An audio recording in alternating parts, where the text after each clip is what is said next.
Welcome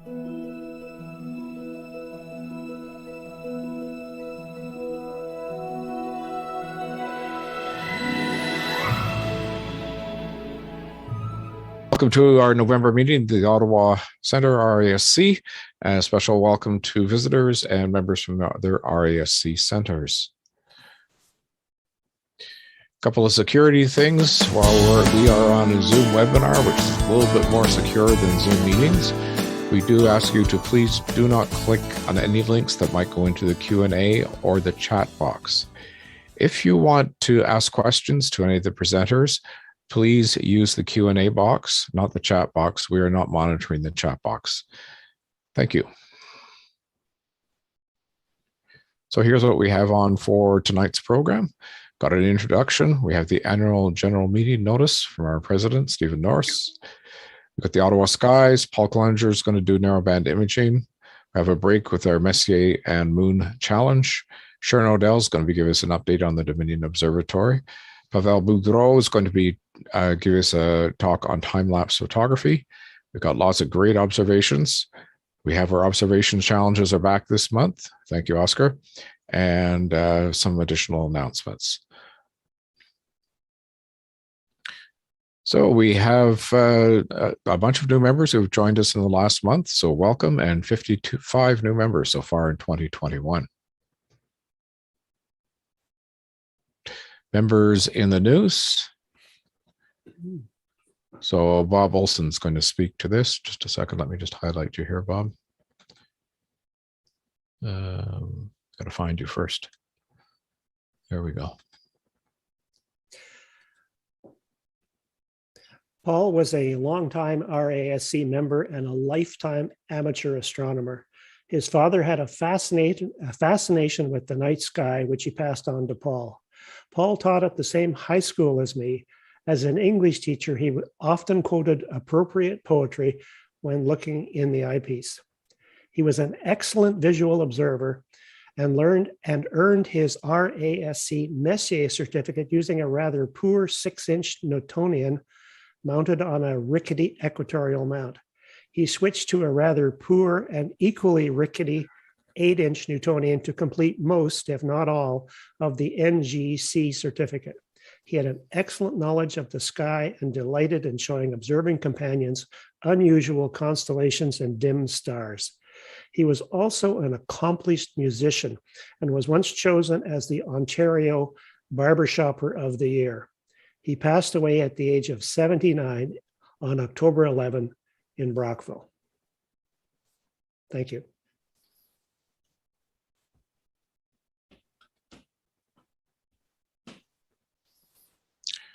Okay, for members in the news, hang on a second here.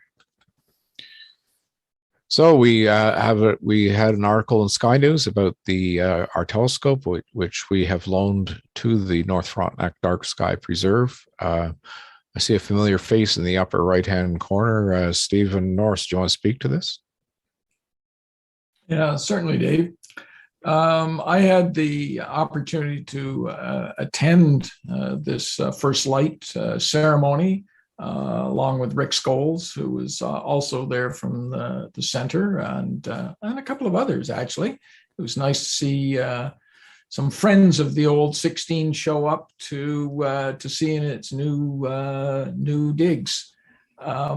North Frontenac is doing a fabulous job with their dark sky preserve, and I think they're going to really do the old Fred Lossing telescope proud with their care of it and their enthusiasm. It was a lovely night. Okay, thank you, Stephen.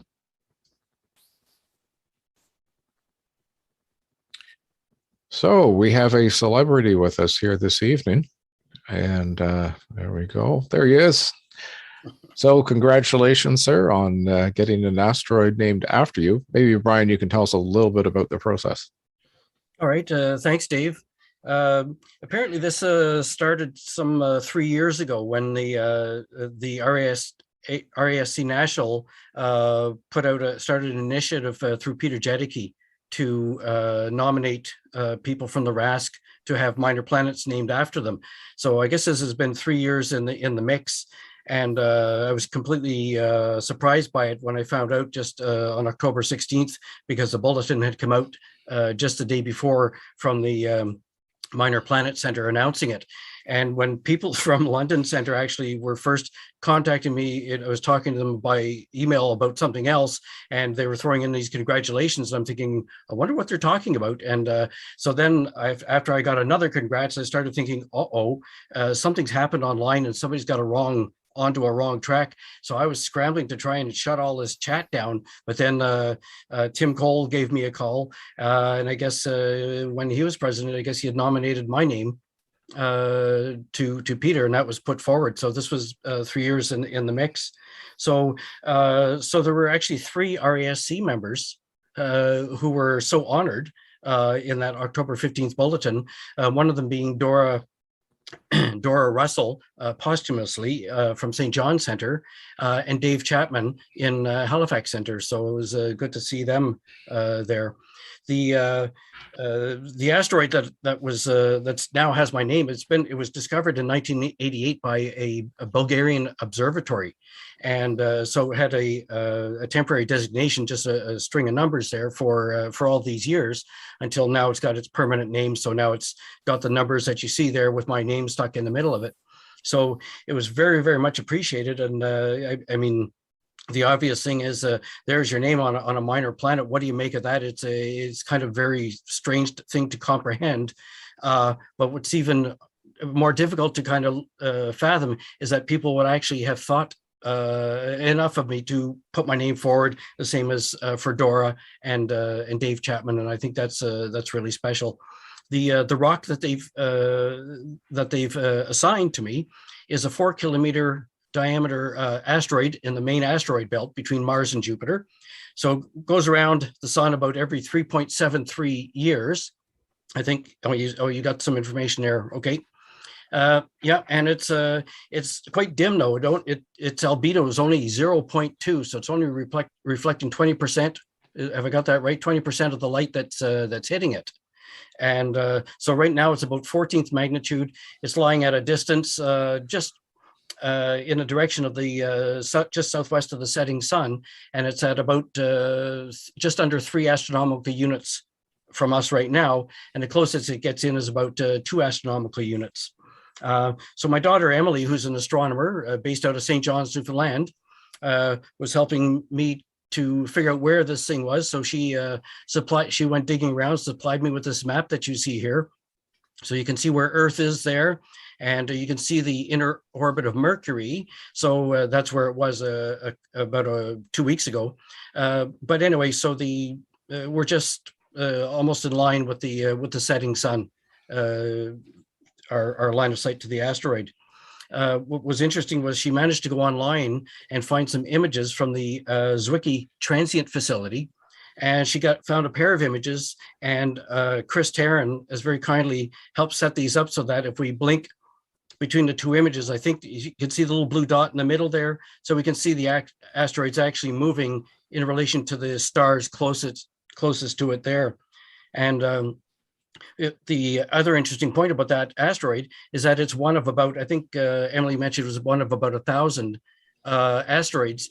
Because it doesn't vary in brightness very much, they were using it as a standard when they were doing a search for comets that will change their brightness a fair bit. So kind of interesting, but really I can't thank National RASC National, Robin Forret and Peter Jedicke, and our own Ottawa Center with Stephen Nourse, and back to Tim Cole for this honor. It's very much appreciated. Thank you. Okay, congratulations there, Brian. Thank you. So just let me highlight you here, Stephen. There you go. The next monthly meeting on December 3rd is also going to be our annual general meeting. We're required to hold this once a year. present financial reports, etc. We do try and keep it as short as possible, simply because it's kind of dry stuff, but we have to do it. The official notices will be coming out by email and also published in Astronotes. As well, at the annual general meeting, is where we look to fill the various volunteer positions that make the center run. We have a couple of open positions. I'd certainly like to encourage people to consider them. You really do get more out of the club, and when you do participate in and get involved, it really does make a difference. Now, filling these positions typically is aided and abetted, shall we say, by the past president. It's his role to coordinate these. And with that, I'm going to pass that things over to Mike Mogadon, who can talk about what's open and where some opportunities for people are. Thanks, Stephen. So as Stephen said, one of the activities that occurs at the annual general meeting is to elect officers and directors for our center. And this is a process that occurs annually. Let's go to the next slide, please. So this slide shows all of the elected roles. So if anyone in our center is a member in good standing, is interested in any of these roles, you can follow the nomination process to put your name forward. And I'll explain the nomination process in when I get to the next slide. Now, let me first say a few words about the terms of the positions according to our center bylaws, and I'll explain why in a moment. So the term of office of the elected officers and directors, the meeting chair, and councillors is 1 year. Now, the term of office of national representatives is also 1 year. Now, I talk about terms of office because at the end of each term, a year, anyone as a nominee can step forward and express interest in a position. And in cases where there's more than one nominee, a vote will be held at the annual general meeting in December, and the candidate receiving the greatest number of votes shall be declared elected. One more thing about terms: the maximum number of consecutive terms that can be held by a member in these roles varies. In the case of the president, the vice president, Senate meeting chair, no person can hold the role from position for more than 2 consecutive terms. Similarly for the national reps, it's a similar idea for national reps, except the person can't hold the role for more than 3 consecutive terms. Okay, so you'll notice here in green the incumbents. So these are people that were previously elected, and they have expressed an interest to continue for another term. You'll also notice the open positions, meaning we don't have anyone, we don't have an incumbent in these positions, but we hope, as Stephen said, that someone in our center will step forward and volunteer. I sent an email last night describing several positions, including the meeting chair and the treasurer role. That email will be also posted in Astronotes. These roles are both vital to the center. Without a meeting chair planning the meetings, planning the meeting content, and chairing them, well, we would not have meetings as we currently do. Okay. Likewise, the treasurer role is a current role, and I know that let me just say that I know that our center is brimming with members that can bring lots of energy and experience to both of these roles. So let's go to the next slide, please. So a little bit about the nomination process. I won't read from the slide here. The first 3 bullets on this slide are clear. I'll let you read them for a moment. So I would like to invite members of our center to submit nominations. So the nominations must be supported by 2 center members other than the nominee. And it needs to be sent to the center secretary, that's Chris Tarrant, at least 5 days before the annual meeting, which is November the 27th. And you can see the email address there on the meeting, on the slide. I wish this was a in-person meeting, because I'd stop and say, does anyone have a question? Appointed positions. These are positions that are appointed by council. And the term of each position is also 1 year. However, unlike what I mentioned earlier for the other positions, there's no limit on the number of consecutive terms for appointed officers. Okay. We do have a light pollution abatement position that's open. And I feel there's a lot of opportunity in that position. When I was sort of preparing my thoughts for this meeting tonight, I looked and I saw there's a lot of sort of knowledge sharing amongst light pollution abatement officers, both within the RASC and outside the RASC. So if you're not sure what that position is all about, there's certainly a lot of information posted on the web, and we also have specialists like Rob Dick, who was involved very actively for many years and still is to some extent. Hospitality is a new position that's opened up. I mean, Art and Ann Fraser had this role for many years.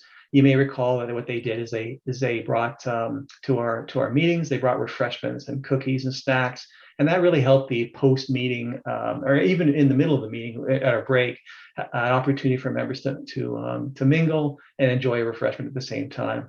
Art and Ann are stepping down from that position that they did for I can't even tell you how many years, but thanks to them, this position is open now.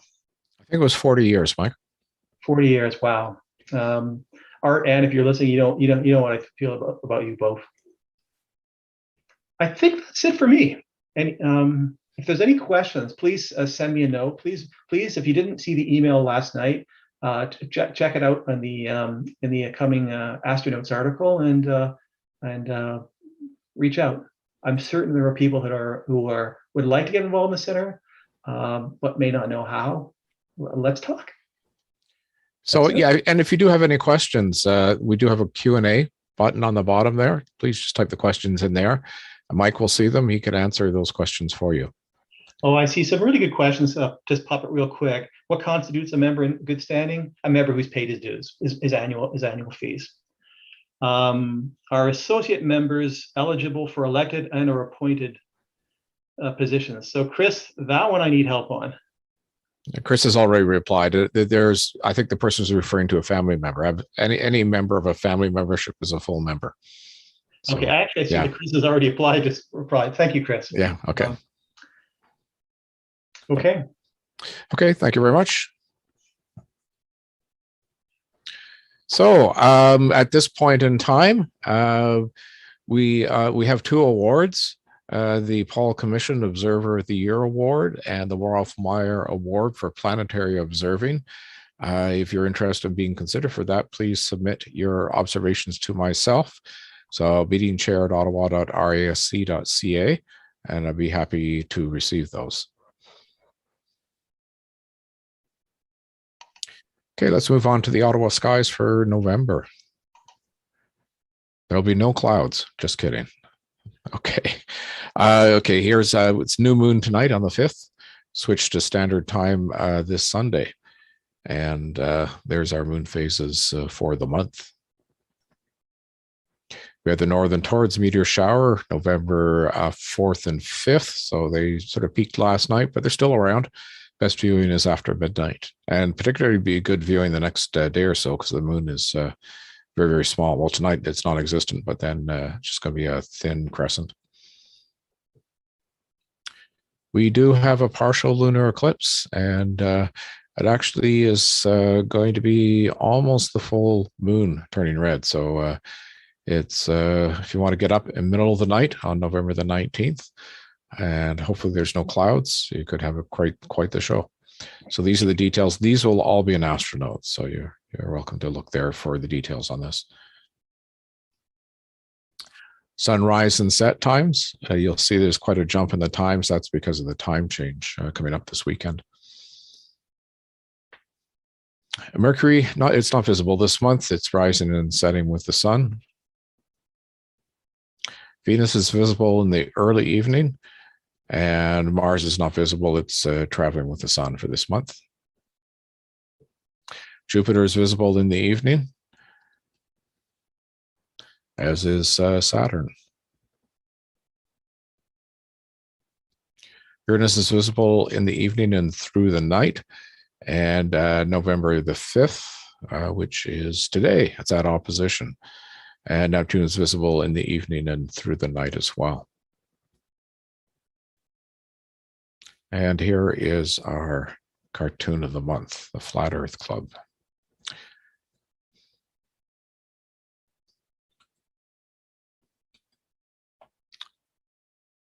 Okay, so I'm still doing interactive introductions to astronomy virtually.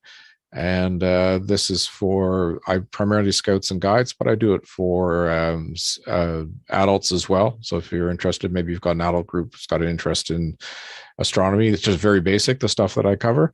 It runs for about an hour and 15 minutes. Just flip me an email. I'll be happy to work something out for you. And then for that, there's a follow-on presentation to the first one that I did. It goes into a little bit more detail on some things. And now I'm going to turn it over to Paul Klauninger. And Paul, are you're going to leave your video off? Yes, I will. Yeah. Okay, so I'm going to put his picture on top of my picture. And Paul, you're good to go? Thanks. Yeah, my internet signal is a bit flaky right now. So actually, let me know if you experience any problems with my audio as well, if you would. It sounds clear now. Wonderful. Okay. Well, good evening, everyone. I'm certain that most of you recognize this particular image. This is undoubtedly one of the most iconic views ever taken by the Hubble Space Telescope, and is affectionately referred to by many as the Pillars of Creation. It lies at the heart of Messier 16, the Eagle Nebula in the constellation Serpens, and shows towering tendrils of dust and gas that are part of an active star forming region within that nebula. Newborn stars and stars just in the process of forming lie hidden within the columns, and the columns themselves are about 4 to 5 light years in length. They're massive structures. The pillars are being scorched, however, by ultraviolet light from a cluster of nearby young stars that also formed within the nebula. Their intense radiation is eroding the towers, and some studies estimate that they'll actually be completely vaporized in just a few thousand years. Since they're located some 7,000 light years from Earth, they may in fact already be obliterated, since this image actually shows them as they were 7,000 years ago. Other studies suggest that the erosion may be a bit more gradual, but one way or another, they are certainly relatively short-lived transient structures. I show this region because it reveals a fantastic level of detail and is the product of narrowband imaging. So what exactly is narrowband imaging? Well, it's a specialized form of imaging that uses a set of filters to capture wavelengths of light physically related to the actual composition of the object being photographed. When the electrons of the elements within an object such as this are energized by the radiation of nearby stars, they'll in turn re-emit that energy when they relax and do so at very specific wavelengths related to their elements. So the colors that you see produced are more than just a pretty picture. They actually allow us to determine some of the elements that exist within such an object. In this image, the blue colors represent oxygen, the orangey red is sulfur, and green represents both nitrogen and hydrogen. Next slide, please, Chris. In the past, I've shown you a number of examples of narrowband imaging that I've done, such as this one, Thor's helmet in Canis Major. These views use similar narrowband filters as those used in the Hubble Space Telescope. And since the filters are so specific in terms of the light they pass to the camera, they allow the capture of fine structural details that would otherwise be swamped when using broadband filters. I'll show you how this works in a few moments. In this view, the very hot Wolf-Rayet star at the center of the bubble is thought to be in a pre-nova stage of its evolution, and as such, has seeded its surrounding with expelled materials that have also interacted with the surrounding interstellar medium of large molecular clouds. Again, the colors that you see here are tied to the specific composition of this complex interaction, in the same way as the colors in the Pillar of Creation are. Next slide, please, Chris. The same holds true for this view I captured of the Eleventh Trunk Nebula in IC 1396. As in the Pillars of Creation view, this object holds newly forming stars within and is also being blasted and eroded by the radiation of a nearby star off to the top of this frame. The narrowband colors really bring out the details of this erosion in the wispy edges of the pillar facing in the direction of that star, looking like a bit of a misty smoke coming off those faces. Next one, please, Chris. And recently I showed you this view of the tadpoles in IC410, and this one in particular demonstrates the ability of narrowband filters to bring out detail that is very difficult to capture using broadband imaging. For those of you who have tried to image the tadpoles with broadband red, green, and blue filters, you know how difficult it is to separate these structures from the surrounding glow of the IC410 nebula. They get pretty swamped by it. So how is it that these narrowband filters can pull out these fine details? To see how they work, we need to examine the portion of the electromagnetic spectrum that we can see with our eyes, the visible spectrum. Next one, please.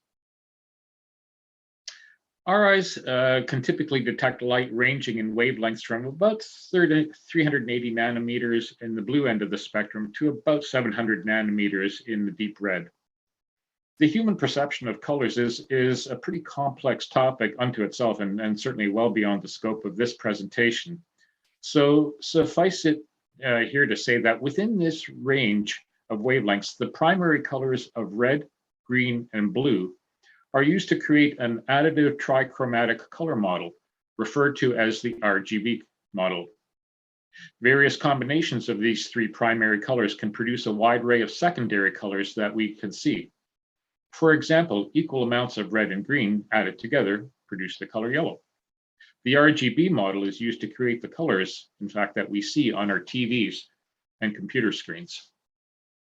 Next one, please. This slide illustrates the range of wavelengths in the visible spectrum that are captured by our cameras. The spectrum is divided into three broad regions centered on the primary red, green, and blue colors. Three different color filters are used to pass only those wavelengths of light within their region. The three different regions are fairly broad bands, each spanning about a third of the spectrum with a bit of overlap in between the bands. Together, they capture all the wavelengths that we can see with our eyes, and so images taken with these filters are referred to as broadband images. So how does this work with your DSLR or cell phone camera? Next one, please. Inside your camera, there's a filter mask placed over the camera sensor itself. This is called a Bayer mask, and it's actually a mosaic of tiny color filters placed over the pixels to capture color information. The color filters are needed because the pixels themselves can only detect light intensity information. In other words, they don't care what color the light is. They only record the energy of whatever photons strike them. All camera sensors act in this way. They are all actually monochrome grayscale sensors. It's the overlying filters that permit only specific color wavelengths to enter specific pixels. The camera's onboard processor is aware of exactly which pixels are covered by which color of the tiny RGB filters. The raw image data captured by the sensor is then internally converted to a full color image by a demosaicing algorithm, with intensities of all three primary colors, red, green, and blue, represented. This image is then typically stored as a JPEG file for viewing. Most DSLRs and mirrorless cameras also allow you to save the image in a RAW format with little or no processing done by the onboard electronics. This is the form preferred by most astrophotographers, since it actually captures all the image data that your sensor is capable of capturing, and it allows for much more detailed image processing. In the JPEG format, much of the captured data is actually discarded and not retrievable. That format is really just most suitable for images where subsequent processing is not planned. So on this diagram, you notice that any four adjacent pixels you choose will be covered by one red, one blue, and two green filters. This means that the green wavelengths are the most strongly represented. This makes sense for most common terrestrial photography, since our vision is most sensitive in the green portion of the visible spectrum. And we want pictures of our friends, family, and places we visited to be as faithfully recorded as possible. However, for celestial imaging, this arrangement is a bit of a disadvantage. Since only 1/4 of the camera's pixels record red colors, 1/4 blue, and only half the pixels record green, you can see how color sensitivity and intensity might suffer. While such one-shot color cameras can still do a reasonably good job with relatively bright targets, they don't fare as well with dim ones. This is one of the reasons that most astronomical imaging cameras do not have a bare mask installed over their image sensors. Instead, we use filter wheels in front of the camera to allow us to actually choose the wavelengths that we want to record. In this way, the entire array of pixels is used to record the chosen color, regardless of what that color is. Of course, that means you also need to shoot more images of your target if you want to produce a final color image. You don't get anything for nothing. You have to shoot one image with a red filter, another with a blue filter, and another with the green. These then need to be combined in an image processing program afterwards to get the final color result, as you'll see in a few moments. Next one, please. So this image shows how the intensity levels of each of the primary RGB colors is recorded by your camera and displayed on your computer screen or TV. Sorry. You can see that on the left-hand side of the graphic, there's a sort of a graphical representation of what the actual sensor records. In the top left, you'll see this grid with numbers ranging from 0 to 9. This is a really simplified view of the image that you see below, which is of 2 stars, obviously a very close-up view of those stars. And so in this particular simulated sensor view, the brightest pixel has a value of 9, which is as high as it can go. We say that this pixel is saturated, and the lowest ones have a value of 0, which are black, not being illuminated at all. So you can see that if you correlate the numbers in the grid up above to the image that you're seeing below the 2 stars, you can see that at the center of the big star, if you look right at the center, you'll see a number of pixels that have the number 9 at their center. That means that those pixels are now full. They've taken on as much energy from the photons as they can. Whereas you can see the predominant number here is 0 for most of the other pixels, and that makes sense because they're just recording black sky. The intermediate numbers are just brightnesses of various levels, not at saturation level.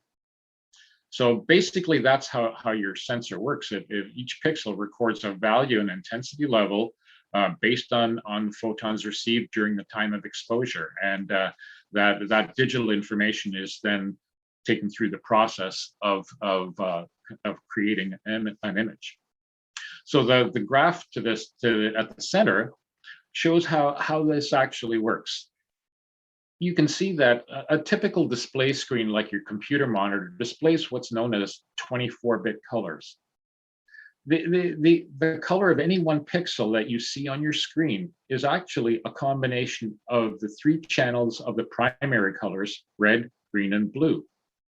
Each of these channels can have one of 256 possible levels of intensity, ranging from totally dark, 0, as we saw with our simple example, to fully saturated, where it has a level of 255.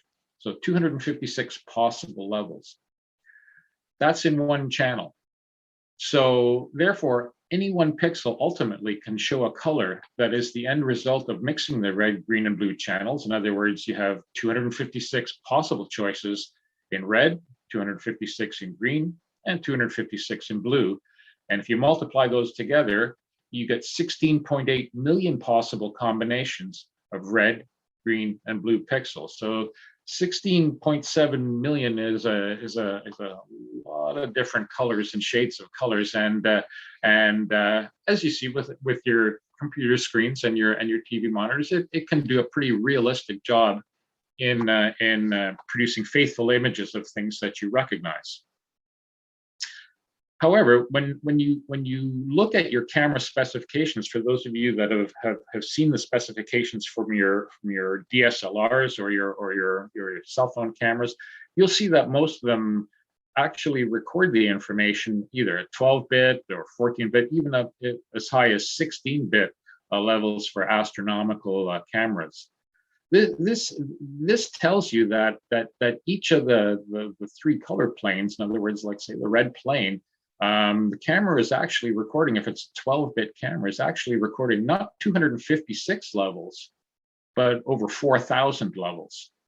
And for astronomical cameras that operate with 16-bit conversion, levels in each channel are over 65,000 potential levels. This may seem like a lot, and it certainly is, because if you multiply 65,536 by itself, and then by itself again, you'll come up with this humongous number. I can't even remember what it is. It's something on the order of, I don't know, 28 trillion possible colors. So this is a lot, but and in reality, when you look at pictures taken, that are at at 8-bit versus the 16-bit, visually you don't see you won't see much of a difference. That additional information is really useful for astrophotographers when it comes to processing the images that they've shot, because processing an image involves a detailed manipulation on various different levels and in various different ways of the combination of all those colors. And so having more levels to work with lets you play with some of these details that you can ferret out at a much finer level of precision than when only 800 or 8-bit or 256 levels of intensity are available for each channel. So these, as I say, these higher levels of conversion, they're contained within the raw file of your image, and that is why we use we who do a lot of astronomical imaging processing use the raw data as opposed to the JPEG data. The JPEG data is great for showing a final product, because there you're not doing any further manipulation, and your computer or TV screen only displays 8-bit color, or 24-bit color, which is the 8-bit times 3. So it's the JPEG format is fine for doing that type of final display, sending images to friends, even doing this, like the images that we see here were that you'll see from our observers are probably, most of them are taken using those higher levels in their raw frames, but what you see is really an 8-bit image in front of you when you're watching this presentation tonight. So the bottom line is that we like to have this information to play with, and this is especially critical with doing subtle processing, as is the case with a lot of narrow band imaging. Next slide, please, Chris. So the next 3 slides I'm going to show you show how the intensity information from these 3 filtered grayscale images taken of the Dumbbell Nebula is combined to give a color end result. So remember, these are 3 grayscale images that were taken with my 7-inch Maksutov Newtonian telescope and a monochrome CCD astronomical imaging camera with a filter wheel containing red, green, and blue filters. So I'm taking basically a set of images through each of those filters, stacking each set to get a nice clean signal in all 3 channels, the red, green, and blue. So what we do with this information is we gather this information. Obviously, when we do, I'm not going to go into a lot of the processing details, but we treat this like we do all our astronomical images. Is that we take dark frames as well and light frames where possible, and we use that to calibrate our images and get a nice clean signal, because some objects in the sky that we photograph are very bright and can often require less tortuous or picky processing than the really faint stuff. And what you'll see going forward here is that the narrowband stuff can be very picky. So again, the separate channels here are all grayscale, just showing the intensity of light captured with each selected filter. The information regarding which filter was used to take a particular shot is recorded in the image's internal information header when using a standard astronomical format like the FITS format. This information is later retrieved by your image processing program to assemble a color image in conjunction with the other associated filtered images that you've taken. You'll see the difference recorded in each of the filtered color channels as we flick through them. It's these differences in light intensity from one channel to the next that produce the final color at a specific pixel. And that pixel will have the intensities of the three channels when they are combined. So what we're looking at here first is the red channel. And if you can flick the next one there, Chris. There's the green channel. And finally, the blue channel. There we go. So these three channels are then combined in an image processing program. Like I said, the programs that we use, like Photoshop or Pixel Insight. There's a number of programs that will allow you to combine the color planes, the separate color planes, into a resultant color image. And so the next image shows that combination, and here we have the M27, the Dumbbell Nebula in full color, including the surrounding stars. Of course, what I've given you here is a simplified explanation of the process of producing a color final result. In practice, there are things like color balancing, histogram equalization, and so on that need to be done to give a good end result. But that's true of virtually most astroimaging. Next one, please. So where does this leave us regarding narrowband imaging? Well, narrowband imaging, it's done in mostly the same way, but with a few twists. As we've seen, broadband imaging is done using three filters that have a broad range of transmittance across the visible spectrum, collectively covering all of it. Each of those filters has a bandpass of about 115 nanometers, give or take. Things are quite different in the narrowband world. Next one, please. This view demonstrates just how different these filters are. It shows 5 of the most commonly used narrowband filters. There are a number of others, but I'll focus on these here tonight. Unlike their broadband counterparts, narrowband filters only allow a very, very thin slivers of light to pass through them, typically from around 1 to no more than about 12 nanometers, and centered on a very specific wavelength, as shown here by the thin vertical white lines. The wavelength of light they pass is dependent on the element causing the light's emission, or in the case of the sun and calcium-2 imaging, caused by absorption. Next one, please. Excuse me. So like deep sky targets such as nebula, the sun also offers us the opportunity to study its structures using narrowband filters. You've seen numerous fine examples of this from some of our club's members who captured delicate solar details with hydrogen alpha filters. And in the case of Jim Thompson, also with calcium 2K filters. As you can see here, the calcium 2K line is very close to the edge of the visible spectrum. And so solar features that show up in images taken with this filter are actually generally invisible to the human eye. Next one, please. So here's a few slides from Jim, and they show that at this wavelength in the solar spectrum, singly ionized calcium in the lower solar atmosphere or chromosphere strongly absorbs light. This absorption causes the spectrum to darken over a small range of wavelengths, only several tenths of a nanometer. The calcium 2K filter uses the remaining light not absorbed by the position of the K line to capture the fine details in these images taken of the sun by Jim.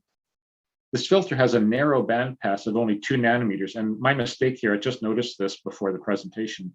The filter bandpass for this particular filter is 2 nanometers, not the 0.7 nanometers that I showed. I've mixed up this information with my next slide. Sorry about that, Jim.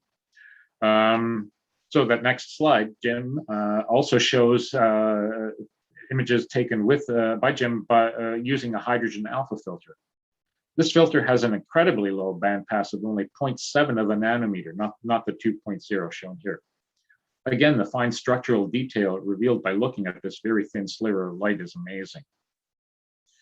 The sun, however, is an anomaly when it comes to narrowband imaging because it's very bright.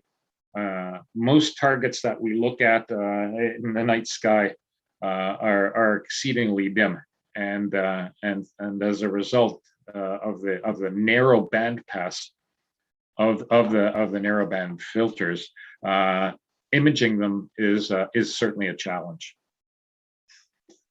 All right, next one, please. So, as I mentioned, by and large, most of the narrowband imaging done by amateurs centers on nebulas as their targets. So the remaining portion of my talk here centers on a narrowband project that just completed, and also serves as one of my observations for this month. As some of you may have guessed, based on my opening slide, my target is the Eagle Nebula and its pillars of creation. So this is a broadband view of that nebula taken with my 7-inch Mac-Newt telescope and a Canon 60DA DSLR. It's pretty representative of the broadband views taken of this object by many of us, and shows that there's a strong red emission present, as is the case with many such nebulas, such as the Lagoon, the Swan, and so on. Next one, please. So getting a bit closer, this is also a red, green, and blue broadband view, this time taken with my 11-inch Edge HD and a QHY9M monochrome CCD imager with a filter wheel. 3 sets of combined images were taken with each filter and then merged to produce this color view. Hubble's pillars of creation at the center stand out, as does the fairy pillar sprouting up at the lower left margin. But again, you can see that the overall response in this broadband image is from the various red emissions. It certainly dominates the view. Next one, please. So switching the filters in my filter wheel to a narrowband set, I could then shoot the target at these very specific elemental emission lines. Just as in the case with broadband imaging, the images obtained for each filter then gets mapped into one of the red, green, or blue channels.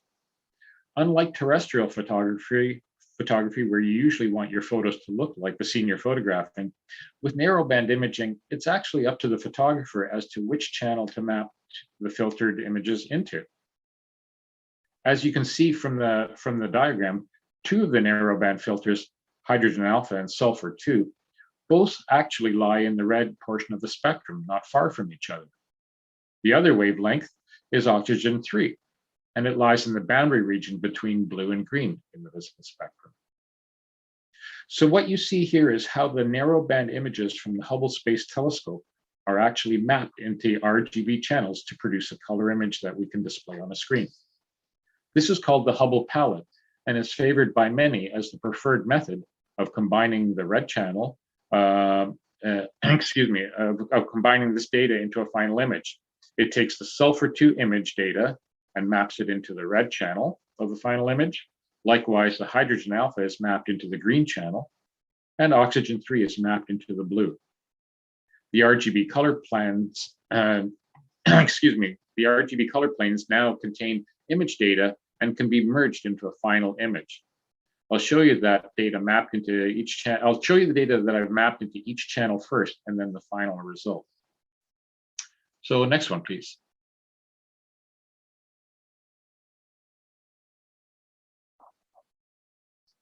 There we go.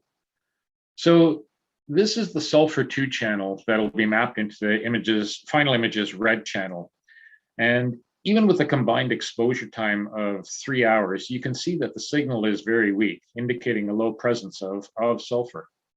And like many narrowband images, this was actually taken in a binning mode of 2. The binning mode is simply means that I instructed the camera to merge every 4 adjacent pixels into one larger pixel to increase the sensitivity and shorten the exposure time required to capture this faint light.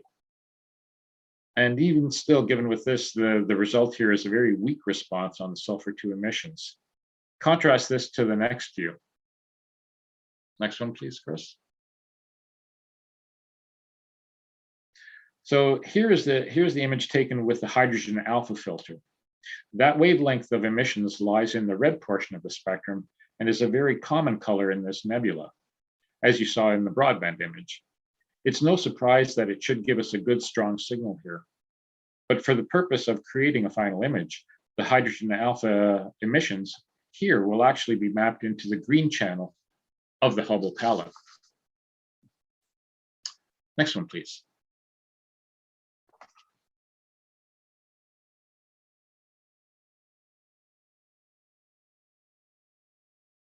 Is that my display stalling, or have you already flipped the slide? Oh, there we go. Probably that's your connection being very slow. Yeah. Okay. Thank you. So finally, the light of oxygen-3 emissions also produces a decent signal, stronger than the sulfur signal, but not as intense as the hydrogen alpha signal. It gets mapped into the blue channel of our Hubble palette image. Next one, please.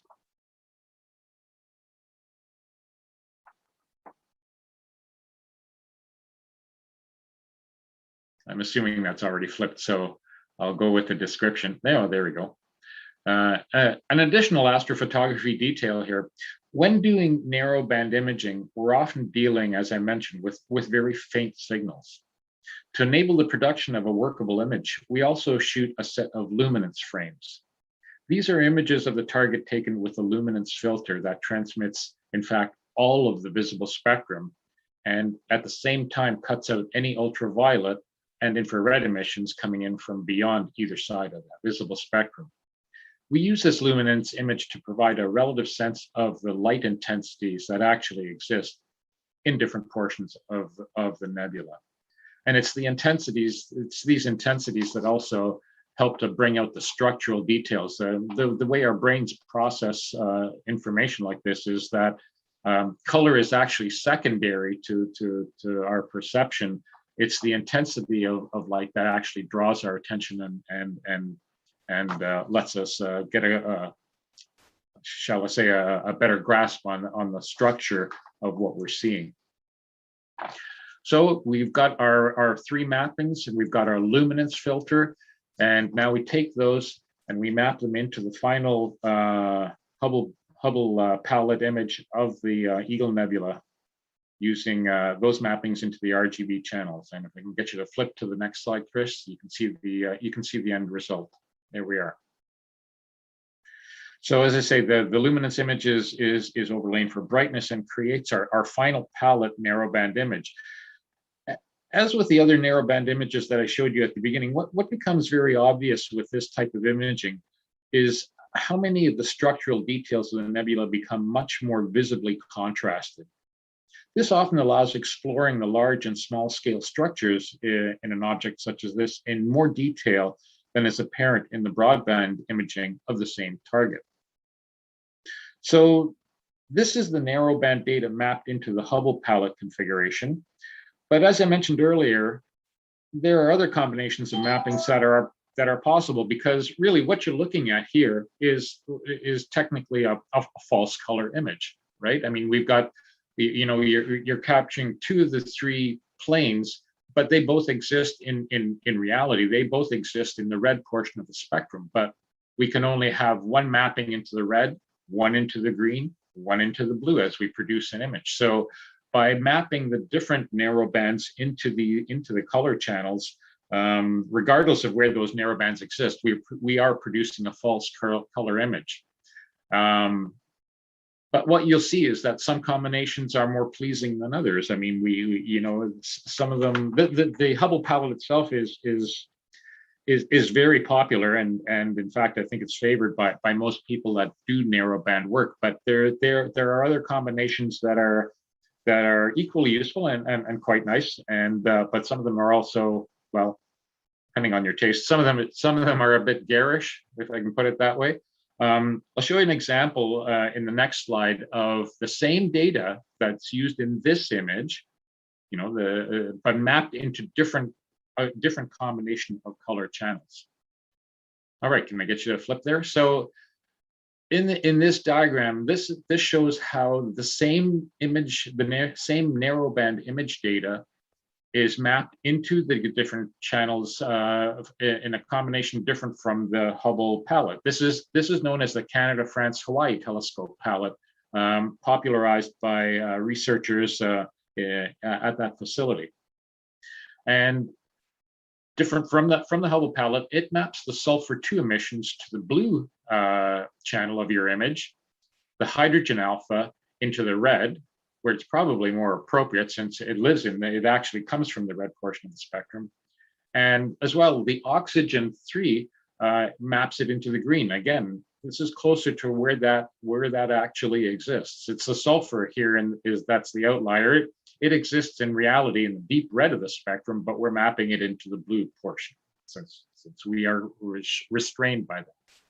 But the end result is actually still pretty pleasing, as the next slide will show, Chris. There we go. So that's the same data, the same narrowband data, mapped differently, mapped into the Canada, France, Hawaii telescope palette. I actually kind of like that as well. I tried some of the other combinations. I didn't, unfortunately, have time to get those images together to show you some of the what I think are unusual or garish combinations. But this one certainly works for me. But my last slide shows again the one I prefer. Also, that last one I did of the Canada, France, Hawaii, I ran out a bit of time there and had to do all my final. Didn't have time to do all my final processing, like reducing the size of the stars and that. That again, that's an image processing thing that most of us that deal with especially with narrowband images have to face, because these images, as I mentioned, are very you're looking at thin slivers of light, so you need long exposures to record the information there. This tends to lead to bloated star images, which then have to subsequently be reduced in size so as not to overwhelm the image, and puts the star sizes more into scale with the nebular details there. But certainly, this is my favorite combination of the narrowband images, and I hope that this has given you a sense of how these things are created, and so you can have pity on us that do the narrowband imaging, because this type of processing is a labor of love, and sometimes you have to spend really long hours getting it just right. But certainly, if you have any questions about this, I'd be more than happy to take them. Otherwise, that's it for me on this one. So Mick has a question for you. Excellent presentation, Paul. Can you indicate the relative time for post-processing to the time to capture the data? 100%, 200%, and so on. Sorry for the laughter. Well, as you saw from the slides there, this is a accumulation of 10 hours of data. Certainly, I didn't use all the data that I captured, because with the long exposures required, you'll get fluctuations in the seeing conditions of the atmosphere, and so on, thin clouds moving through, etc. And so some images just turn out better, and you don't want to merge the marginal ones with the few good ones that you get. Otherwise, you get a diluted end result there. So typically, when I do imaging like this, I'll probably capture twice as much data I use, certainly 50% more than I use, and just use the finest images. And then for processing, as I mentioned, you know, that 10 hours doesn't include shooting things like your light frames and your dark frames and such. The dark frames have to be of the same length as the actual image frames. So there's time involved in that, and then the time to put all that together, because you've got to calibrate each of your files, and then you mash them together, map them into the color channels, and then process the end result to give you what you find as a pleasing result. So long story short, I would say, Mick, that if there's 10 hours of imaging there, I'd probably go, well, I'm kind of picky with the stuff that I do, and so I'd give it a good it's at least 100% and more often more like 200% of the imaging time. Okay, thank you very much, Paul. We've got to move on. If you have further questions, please just type them into the Q&A box, and he can respond to you via that medium. So thanks again. A fascinating presentation. I know we learned a lot about the narrowband imaging. Thank you. Thank you. So Chris, I'll get you to move the slides forward. There we go. So we're going into a 5-minute break here. We're going to see the Messier Moon Challenge, see if you can figure out what they are, and we'll see you in 5 minutes.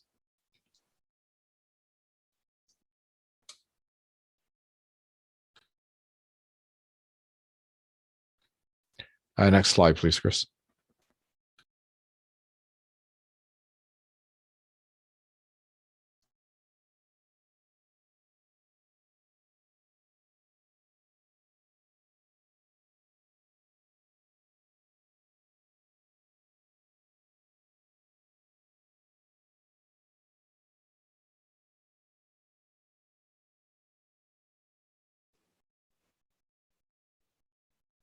Paul Klauninger, if you're still on and listening, you may see that there are questions for you in both the Q&A and the chat box. Okay, thanks, Chris. I've just started looking at those and we'll answer. Thank you.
Okay, folks, we got about 1 minute to go before the end of the break.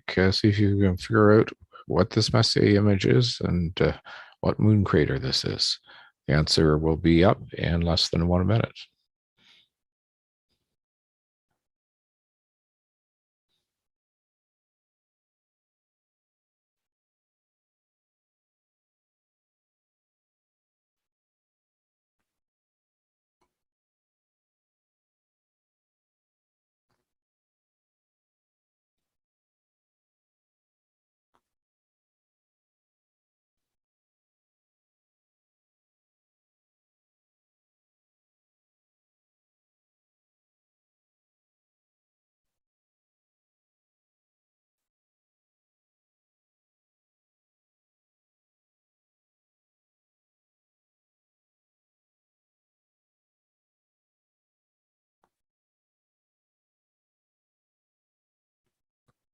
Okay, Chris, if you could move to the next image, please.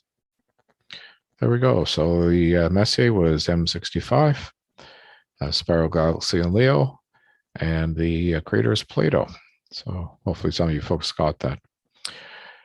Okay, so let's move on.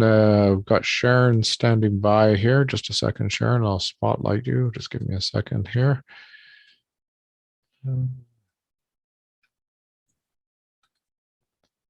There you are. Are you going to turn your video on, Sharon? I can turn my video on, but you won't see anything because I don't have a camera on this device. Yeah. Okay, so okay, don't worry about it then. Okay, so go ahead. Okay, well, good evening, and here's the latest update from the Dominion Observatory Preservation Committee. Next slide, please. In the Sky News, we wrote an article on how we are trying to protect the Dominion Observatory with the new construction of the Civic Hospital campus nearby. If you would like to take a look at this story, it's on page 65 in the last September-October 2021 issue. Next slide, please. We also wrote an article in the Heritage Ottawa newsletter. This was published in August 2021 as a 4-page spread. Next slide, please. The same article outlines some of the concerns our committee continues to work on, that of the challenges that face the Dominion Observatory today, the need to retain sight lines for future use with the telescope for public education, to counter any adverse light pollution, to ensure the south azimuth that marks the Canadian meridian is protected from heavier traffic flow. We also would like to preserve the telescope and seismology piers from the hospital construction's blasting and vibrations, to have continuation of the observatory campus access for future public education by ensuring the observatory maintains some parking and is close to LRT, to ensure the new hospital's HVAC system is a recirculating one, and that the extra hospital staff parking in front of the observatory has greenery to lessen environmental heat that may affect the telescope's view. Lastly, with 500 plus trees to be removed, when it comes to replanting, we are asking to not have tall ones positioned within the future telescope's viewing area. Next slide, please. This past Monday, November 1st, the City of Ottawa approved the lifting of the hold on the master site plan. We encourage RASC members and the public to view these 24 reports on the city's website development application page. Next slide, please. Here's one of the documents that can be accessed from the City of Ottawa developer application website that discusses the Dominion Observatory complex in more detail. Created by Golder, it is a report on the Cultural Heritage Impact Statement. Next slide, please.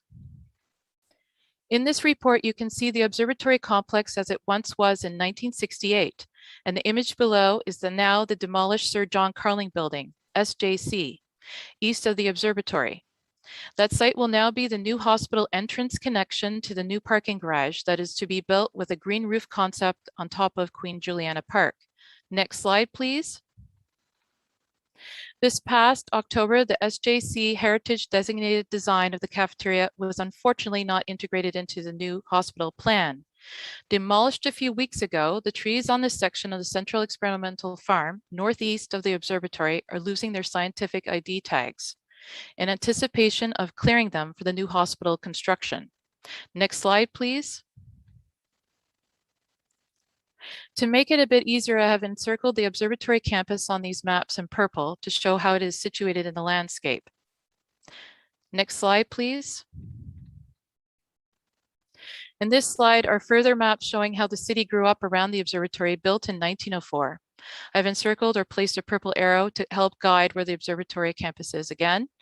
Maps are from 1906, 1918, 1940, 1971, and on the far right are aerial photo shots from 1965 and 2015. Next slide, please. Here's what the shape of the height of the hospital will look like in this 3D landscape situated model. The observatory campus is where the purple arrow is. Next slide, please. Again, more 3D model shots. Where the purple arrow is shows the rear view of the observatory, and the 3 purple dots show the observatory house, accompanying sheds and long data center barn in the bottom, or no, top left. Next slide, please.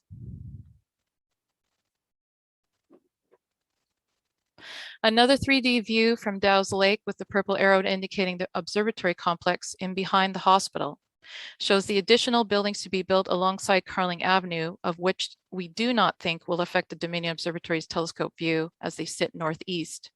Next slide, please.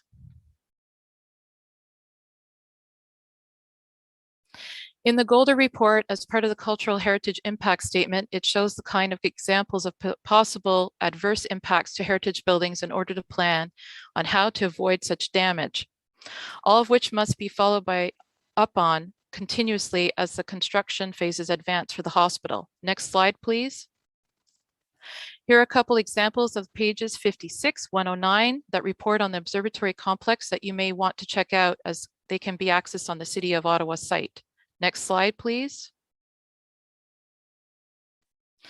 Our committee also attended and made 3 presentations on behalf of RASC advocating for the protection of the Dominion Observatory complex. At the City of Ottawa Planning Committee meeting that also included city-built heritage advisors on October 1st.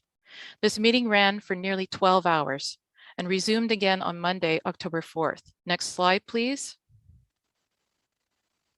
Here are the maps shown at the meeting. Hospital site highlighted in yellow line, and the observatory complex in left corner, I've placed a purple arrow over to guide.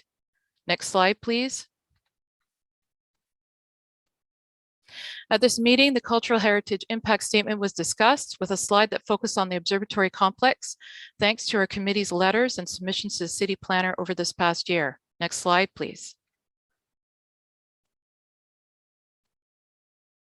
Again, the architect showed a 3D model of the hospital site and the emergency vehicles traffic flow expected on Maple Lane, where the purple arrows are, beside the observatory campus seen from a Carling Avenue looking south. It also gives a clue as to how tall the closest hospital buildings may be to the observatory complex. Next slide, please. The presentations, including RASC members, can be watched on YouTube at these links shown here. There are 3 parts. Next slide, please.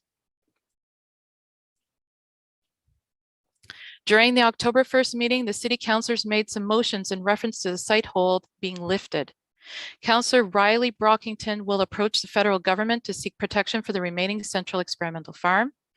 Councillor Jeff Leeper sent a motion to ensure bicycle paths are reconnected and the protection of replanting of trees. And Councillor Sean Menard wrote in a motion on behalf of RASC and the Dominion Observatory Committee's request that lighting be planned well in advance of the construction phase in respect to dark sky guidelines. So this is a positive note we hope to follow up on. Next slide, please. In closing, here's the new Civic Hospital construction schedule. It remains mostly the same for now. The latest NCC News article from October 5th approving the new hospital construction from the city's approval can be found in the Ottawa Citizen News. Next slide, please. Thank you for listening, and we will be back in the new year with more updates and hopefully the new website. So please stay tuned. Thank you very much, Sharon. So if anybody has any questions for her, please type them into the Q&A box, and I should be happy to answer those for you. We look forward to your updates. So I'm going to turn it over to Pavel Boudreau, who's going to be talking about time-lapse imaging. So just let me replace the spotlight. There you go. All right. Thank you, Dave. I hope you can hear me okay. I've had some audio issues lately. Yeah, you're fine. Okay, great.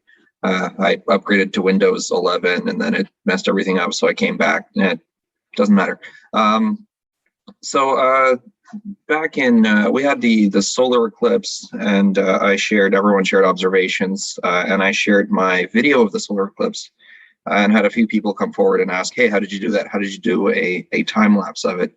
And you know, I put this talk forward, and you know, it got accepted. So thank you very much for giving me the opportunity to talk about my workflow.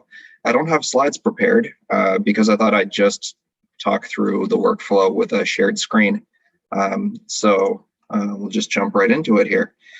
I will share my screen. This is my screen. That's Zoom. First, I just have some examples of time lapses I've made.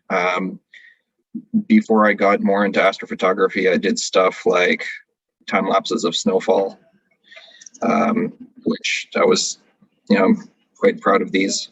It also works quite well for things like, incoming thunderstorms. I don't know how well this translates, but you really see the cloud motion quite nicely, especially if you're up high. So these are all taken as a series of pictures, and obviously compressed into a movie. A couple of examples from my experiments with astrophotography specifically. This was my first ever attempt at doing some kind of time lapse of star motion. And again, it's a series of images. There's a little bit of streaking in it, but you get a pretty good view. This is out of my backyard with a lot of light pollution, and then the clouds come in.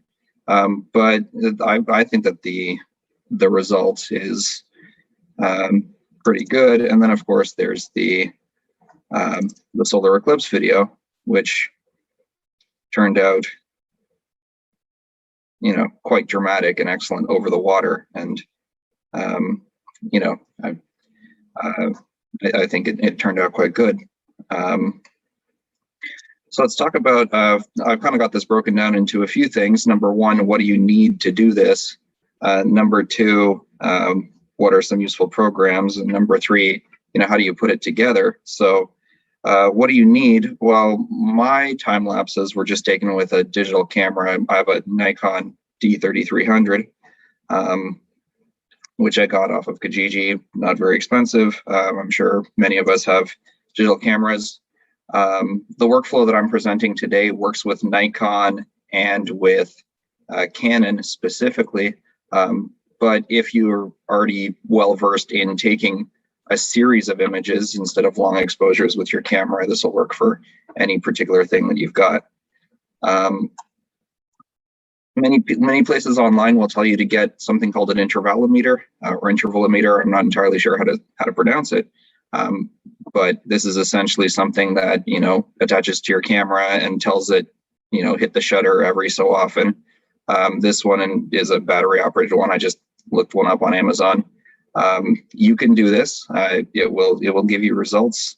I've never tried it because I use something a little bit different. I literally just use the USB cable that I have for my camera. If you already have a USB cable and a digital and a DSLR, you've got everything you need to make this happen. The other thing that's useful, and I'm considering buying this for myself, I haven't tried it out yet, is there are AC power adapters for DSLRs, which basically fit into where the battery fits in, but then the other end is connected to power. So if you have, say, a backyard observatory or you're in a dark enough sky, you could have a time lapse that runs the entire, nighttime. You could do really long duration stuff. I'm limited by my camera's battery, but with something like this, you could literally shoot all night if you wanted to. Some of you probably already have something like this. In terms of if you wanted to do a time lapse through something like a telescope, if you wanted to, I don't know, track Jupiter and get a time lapse of its moons orbiting it, this would work similarly with whatever kit you've got, because I'll be moving on to software. So that's the basics of kind of some of the useful things that you might not have to consider. But really, if you have that USB cable and a DSLR, you can actually get started on this right away. Oops, sorry. First piece of software here. So we're moving into software, the software that is useful. This is an extremely useful piece of software called Digicam Control. I think the name is somewhat self-explanatory as to what it does. It controls your digital camera. This is what the USB cable is particularly useful for. Sadly, this is a Windows-only program. I work with Windows. If you've got a Mac, I'm not sure what the equivalent would be. But this is what it looks like. If I open it up, all of these programs are free. So all of these are either open source or just free in general. This is what Digicam Control looks like. Here's a picture of some stars that I took using it.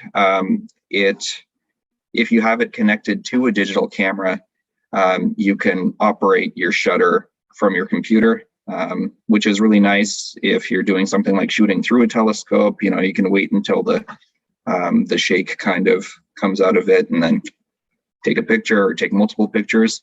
But what we're interested in, of course, is the time-lapse function, which is right here. I'm sure you can see it on the screen. Time-lapse, and it's very, very user-friendly. This program, it says you can start it now if you want. You can start it in a certain amount of time. You can start it actually at a certain amount of time. Since you've got your computer out, you can go, okay, you know, you can set up your camera, set up your time lapse. I want to start it at 11 p.m. and just let it go. And then you can go to bed and then come back and you have all your images, which is quite handy. Or you can actually have it start daily if you want to do something like an analemma project and get that trace. There's a question. Portable battery pack shuts down if camera is timed for more than a couple of minutes between shots. I haven't run into that problem yet, so unfortunately I don't have any solutions for you there, Mick, because I take my shots, you know, less than a minute apart usually. Maybe something like this will fix it. It is a free software. If you try it, maybe it'll work for you. But sadly, I don't have a proper answer to that question. So you can time lapse. You can. There's fancy stuff you can do here with scripts and things like that. But it is very, very user friendly. You can, you know, say stop after a certain number of captures. If you know exactly how many images you're after, you can stop it after a certain number of captures. This is the time to wait between captures, so you can choose how long, or you can just go full speed and tell the camera to just go as fast as the exposure will let it. Yeah. So yeah, Digicam Control is very, very useful. Handy piece of software. I usually use the stop in feature, and I just set it for, you know, several minutes or hours or whatever I need it to stop in. And it'll basically act as an intervalometer for you. Again, this requires you to connect to your camera. I believe Digicam Control only works with Nikons and Canons and certain Fujifilm cameras. But I mean, most people use those brands, so chances are you've got one of those. Yeah. Oh, Gordon says that there are settings in most DSLRs that allow you to change the default timeout. So that might be your answer, Mick. Maybe go take a dive into the settings. Yeah, so that's the first piece of software. Once again, that's called Digicam Control, completely free. Very handy. It actually does have an astrophotography mode. So if you've, or an astronomy mode, which is basically a bulb mode. I've never used it because my Nikon D3300 is old and does not support bulb mode shooting. So if anyone wants to play around with this, maybe you'll have something to share at one of these meetings. It's, you know, you can even do some guiding if you've got PhD.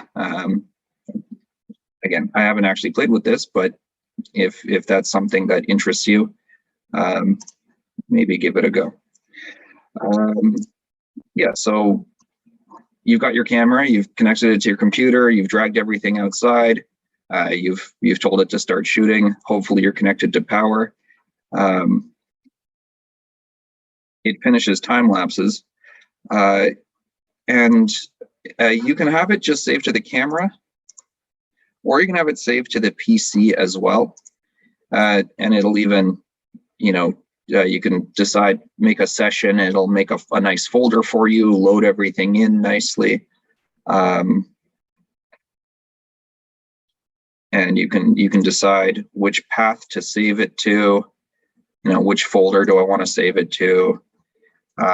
It's really a nice tool to keep those photos organized. If you're shooting slow enough, it will and you can tell it to download the pictures at the same time, so you don't even need to spend time transferring off of your card or anything like that.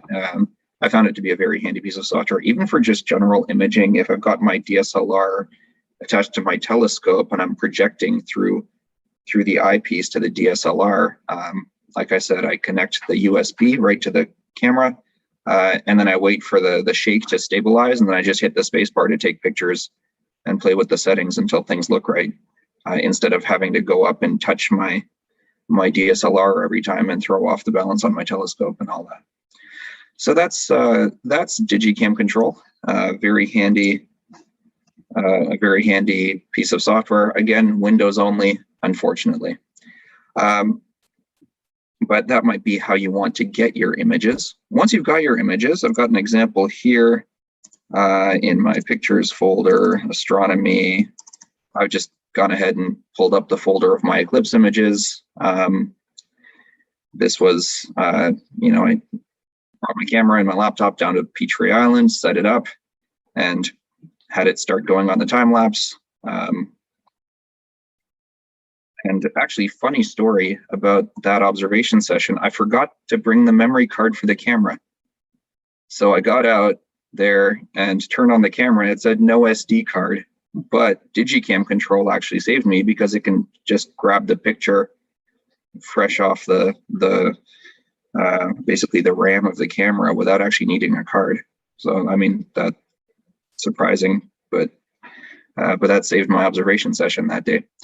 So here's my folder. It's a bunch of pictures of the solar eclipse, a few without the filter on, and then starting in on the filter. How do I take this and how do I turn it into an actual movie? Well, that requires another piece of free software that some of you might know. It's called Davinci Resolve. This is also free to download, or at least there is a free version that is very, very powerful.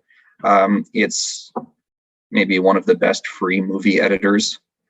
And this one is for Windows and Mac. So Mac users, you can also use Davinci Resolve if you have a different way of getting an image sequence. If you have something like this sitting around on your computer somewhere, you can make a time-lapse movie with this program as well. Let's pop right into Davinci Resolve and see how things go.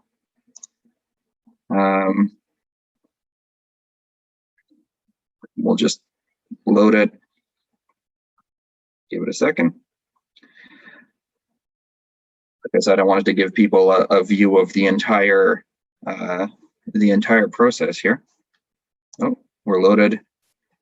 We can click New Project, and I think I've just called it Untitled Project. Here we are on the main screen. Ooh. Is this software useful without a star tracker? I don't have a star tracker. I like taking the wide view, kind of watch the stars rotate type shots. So so far I haven't tried anything like that.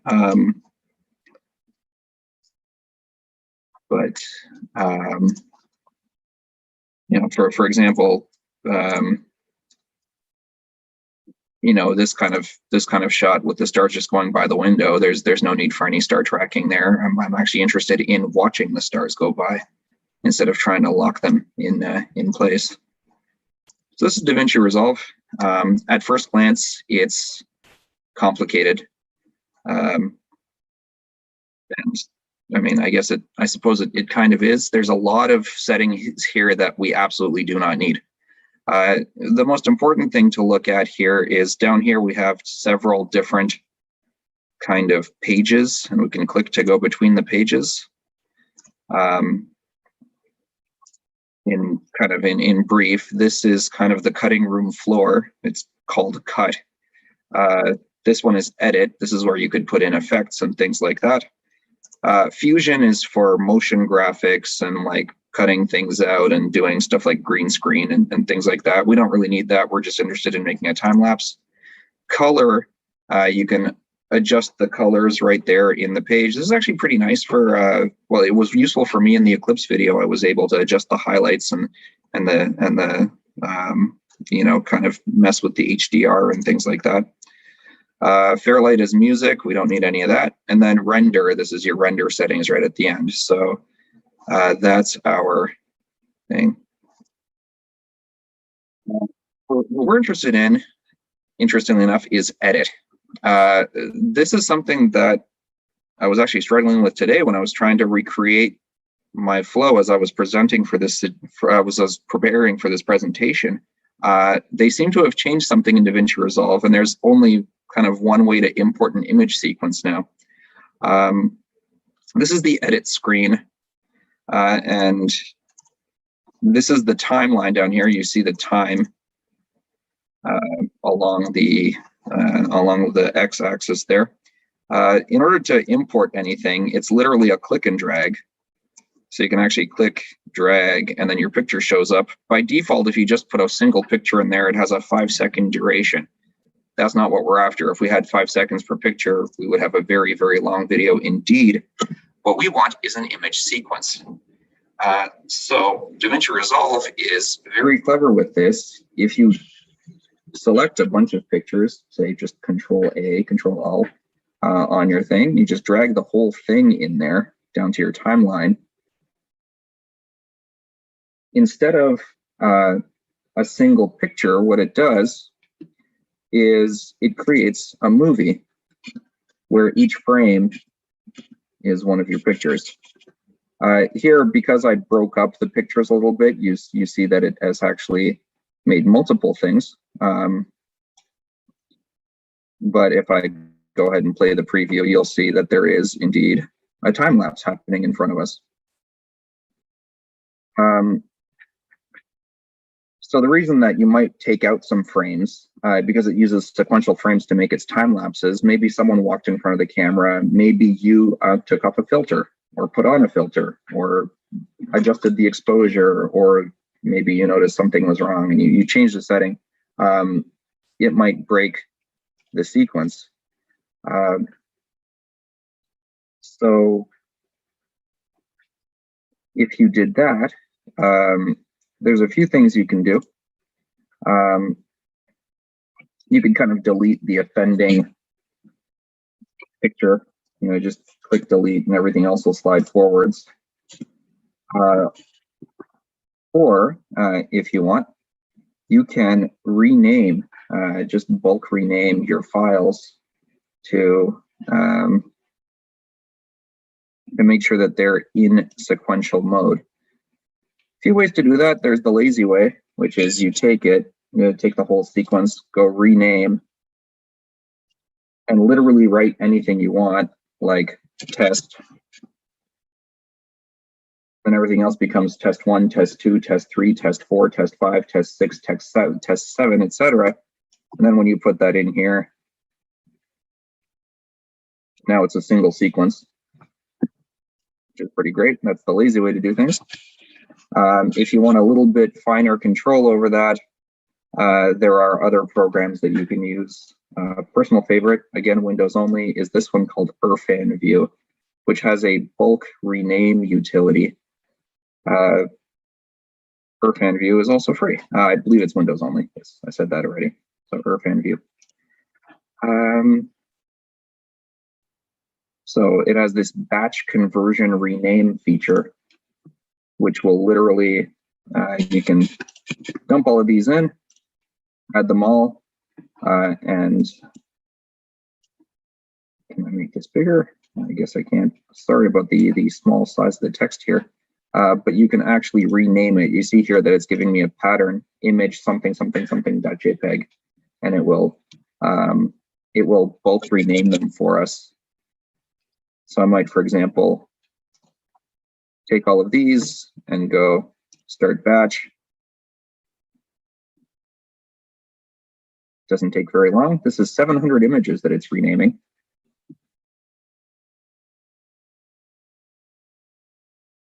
Batch conversion done, exit batch. And then when I go back over to Eclipse, now I've got image 1, image 2, image 3, image 4. It has renamed everything, and now Davinci Resolve will recognize that as a single image sequence. Yeah. So that's the basics of importing. Again, it's drag and drop into the edit, drag and drop into the edit. The default is one slide per frame, or one picture per frame. You can change that by, right-clicking and changing it. There's clip attributes here, and it'll actually give you a frame rate. You can change the frame rate to whatever you want, and it'll be different numbers of pictures per frame, frames per second. You can play with the colors. There's lots of color options. You can increase the contrast, change the saturation, do all kinds of fun stuff. And then it's time to render. When you render the video, you've got lots of options, different formats,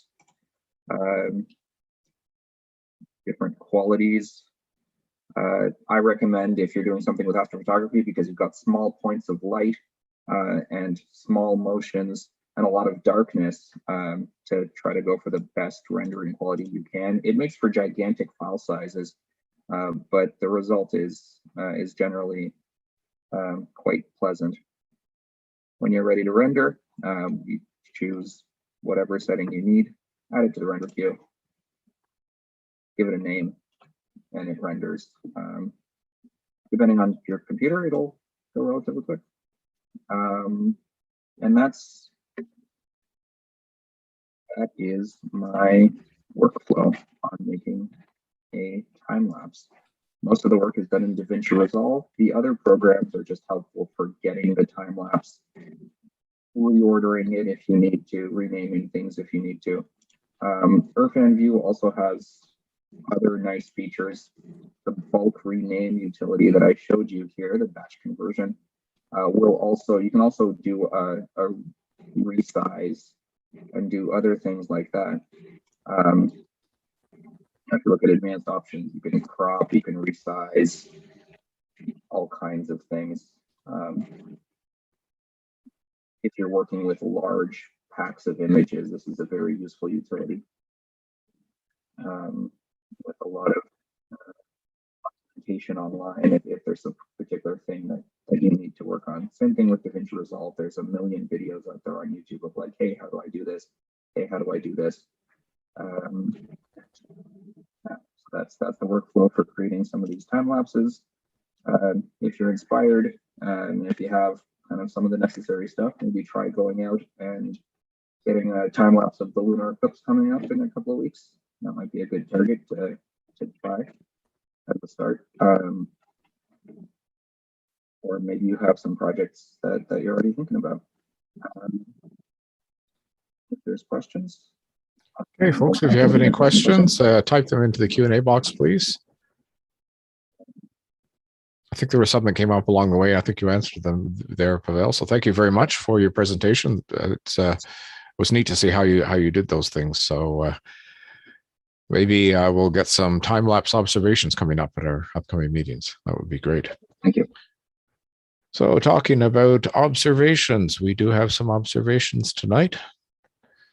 So here's the folks that are doing their observations. So let's get started then. So just a second here. I'm just going to change the highlight here. Replace spotlight. There we go. Okay, this is not a particularly complex image, but I thought it was neat. I was camping with the scouts last weekend in the rain, and we happened to have a clear night on Friday and Saturday night in spite of the rain. This is Jupiter and Saturn taken from the Baxter Conservation Area with my Huawei P10, ISO 3200, shutter of 1 second, f2.2.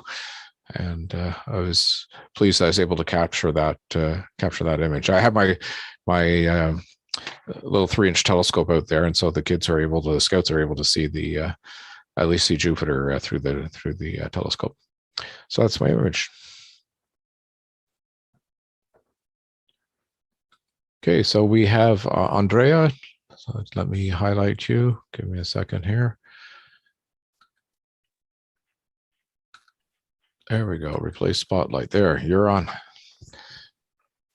Okay, thanks, Dave. So this was actually my favorite image last month. I shot this the night of the new moon. It's the Shark Nebula in Cepheus. And like what Paul was referring to, this is a broadband image. This is not shot through a nebula filter because this target will not benefit at all from any kind of filter.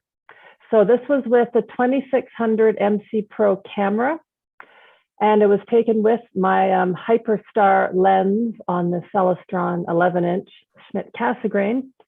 And I basically turned on the camera and let it run all night long. It was a totally dark night, and it needed, I think, a lot of the time to get the dark dust. And even the blue reflection nebulas were really, really faint. We really didn't see them in any of the sub-exposures. But I quite like this one. It's my favorite one from last month. Next image.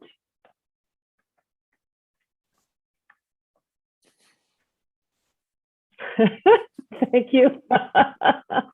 That makes me laugh. It is very scary looking shark. And these are narrowband images. And after what we heard from Paul, everybody knows what these are. These are images of the Tulip Nebula. And this is found in the Milky Way. And I shot this with a monochrome camera through the 3 different filters, hydrogen, oxygen, and sulfur. The one that has the blues and the golds is the Hubble palette. It has a lot more green and gold. And I think it's quite nice, but as you can see, you can have blue stars and funny looking colors happening. And the other palette that I did was the one that Paul referred to as I didn't know it was called, the Canada, France, Hawaii palette. And it's hydrogen, oxygen, sulfur, so HOS. In the end, I think it's the nicer color for the tulip because it looks like a pink tulip. But certainly this is my first attempt to try to combine colors. It was tricky, and as Paul said, you can spend hours processing, and it's not the easiest thing. So next image.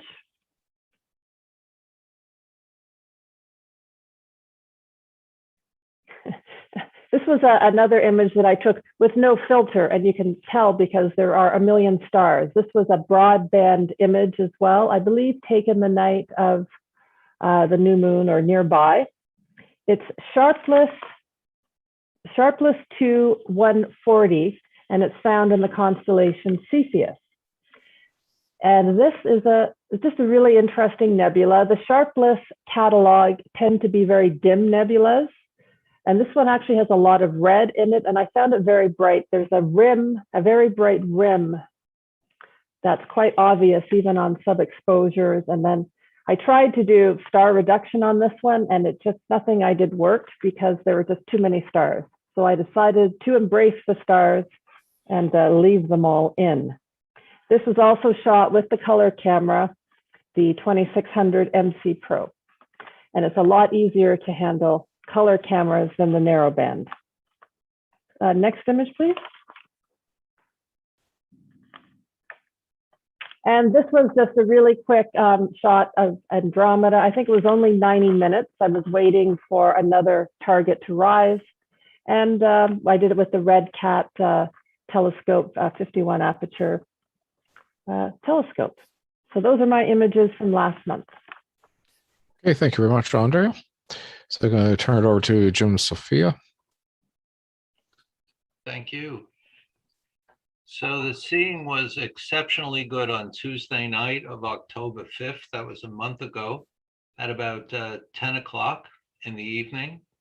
I imaged Jupiter with the moons Io and Europa orbiting.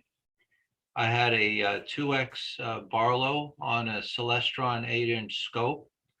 and a Mellencamp Sky Radar camera. I was using a UV IR cut filter. I took the best half of 4,000 frames, processed in Registax and Wavelengths. I was really happy to be able to see the moons. And by the way, it didn't take long for Europa to disappear behind Jupiter. It was a good night. I'm done, Chris. Thank you.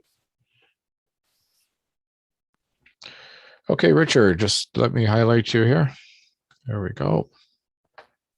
Okay, so the challenge over the summer and this last month was the FLO 50th anniversary challenge of 50 objects to find. I was really had a lot of fun with this set of challenges because it included some objects that I'd just never seen before and I'd never thought about imaging them and so on. And one of the ones early in the list was Barnard's E. It's a dark nebula in the constellation Aquila. Very easy to find. It's close to quite a very bright star over on the left-hand side there. And it's really quite large, so probably about the same size as a full moon. And I was very happy to see that I could actually see it on my camera. The M100 camera has a live view screen, and I could see it right there as I was taking pictures of it. So it was very interesting to get a picture of it. Of course, it shows up very nicely against the background stars of the Milky Way, so it's really quite prominent. Anyway, I'd suggest people go and have a look at that one. Next one. This was another one of the challenge objects. Again, something that I hadn't tried imaging before. It's the Iris Nebula up in Cepheus. It was very challenging during the summer because it was directly overhead and I was really having trouble getting my camera pointed up there and kept hitting the tripod head and so on. So this is actually one I took more recently in October at the FLO.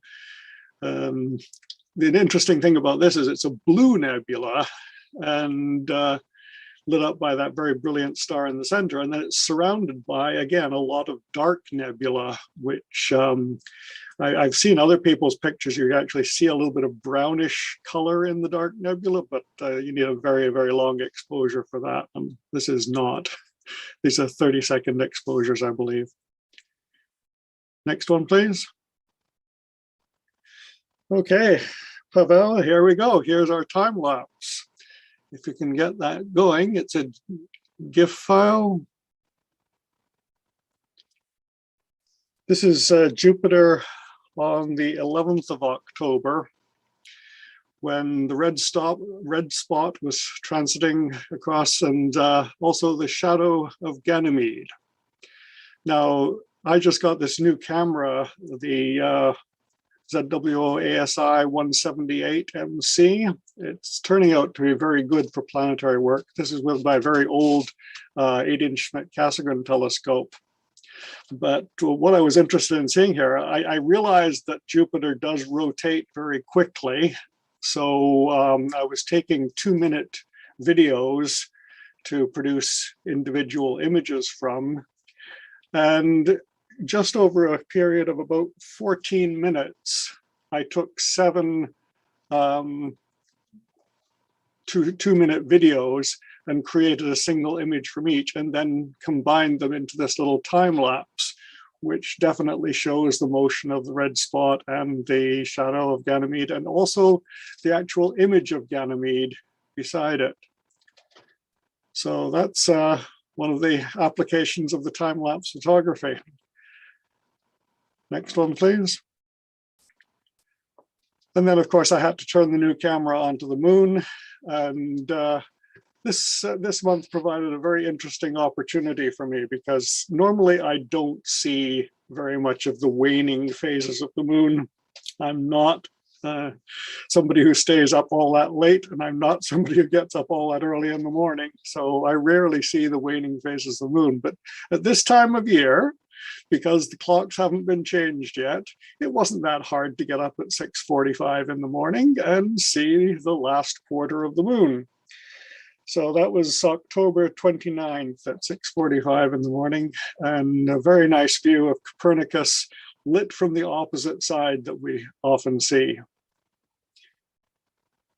Okay, that's all for me. Thank you. Okay, I'm going to turn it over to Rick Wagner.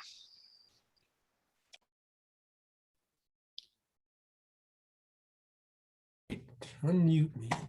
Okay, so this was a bit of an experiment. Richard just mentioned the 178 camera. So I have a QHY 178 color camera.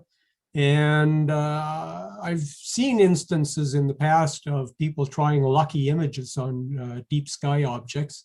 So I decided to try live stacking in sharp cap with fairly short exposures. This is usually using the Boltwood 16-inch, which is at f5 plus a 2-power Barlow. So about 4 meter focal length, and varying exposures from about 10 seconds up to 30 seconds, I think. So unfortunately, Sharp Cap was unable to detect any stars in any of the images for some reason, in spite of the fact that there were dozens of stars in every image. And so it would not align any of the images. So what I had to do was save all the raw images and then stack them after the fact.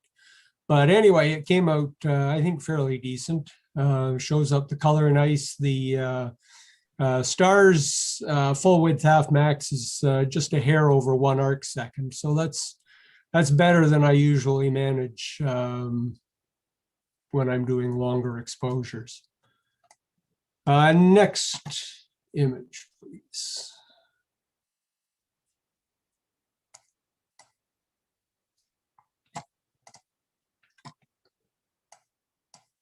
Okay, so this is my latest acquisition. This is called the Hank Scope, nicknamed after the fellow who sold it to me at an absolutely breathtakingly inexpensive price.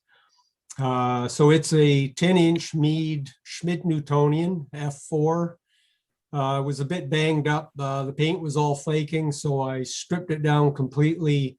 Cleaned the tube down to bare metal inside and out, painted it this lovely racy metallic red color, put a moonlight focuser on it with motor controller. You can see there's a Pegasus Astro power box on the little blue box on the top that breaks out all the power, USB ports and so forth. All on the telescope, and it's all sitting on the Losmandy Titan mount that I've had for about a decade or more now. Used to use it in the observatory in Ottawa. It's not a terrific telescope. It's a little better than a Newtonian. I think it's sort of got about 2/3 as much coma as a regular Newtonian. So at f4. Even with my fairly small chips, you can see the coma in the corners of most images. But it's 1,000 millimeter focal length, which is exactly where I was trying to fit something between the 400 of my Apple refractor and the 2.2 meters of the Boltwood scope. And as I say, it was just stunningly cheap. So after about a year's work, cleaning it up, getting all the optics cleaned and everything, painting and everything, then getting the Gemini controller on the mount repaired, finally got everything up and running the end of July this summer. So next, most of the time I'm shooting photometry, as I always do. I'm rather compulsive on that. However, a new moon, sometimes I take 1 or 2 nights to do pretty pictures.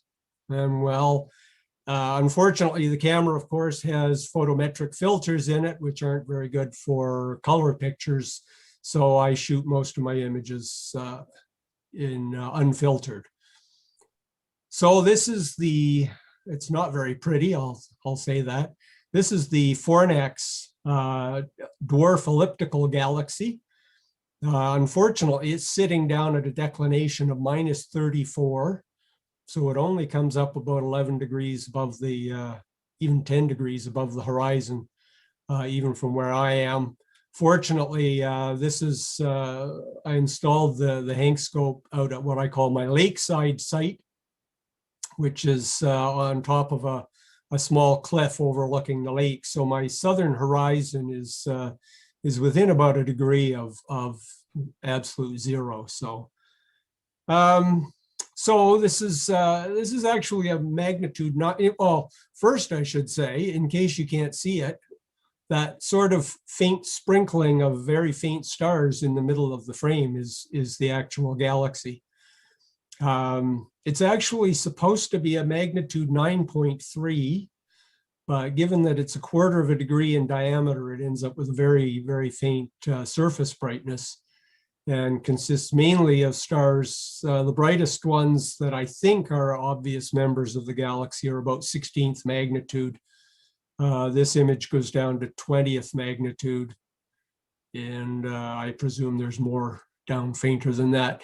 There's a star, sort of the middle upper part of the frame is not actually a star, it's actually a globular cluster. And if you're interested in trying the Deep Sky Challenge observing list, that's one of the targets. So down about -33 degrees declination, it's a toughie. About 65 minutes exposure with a QSI 583 camera. Next image.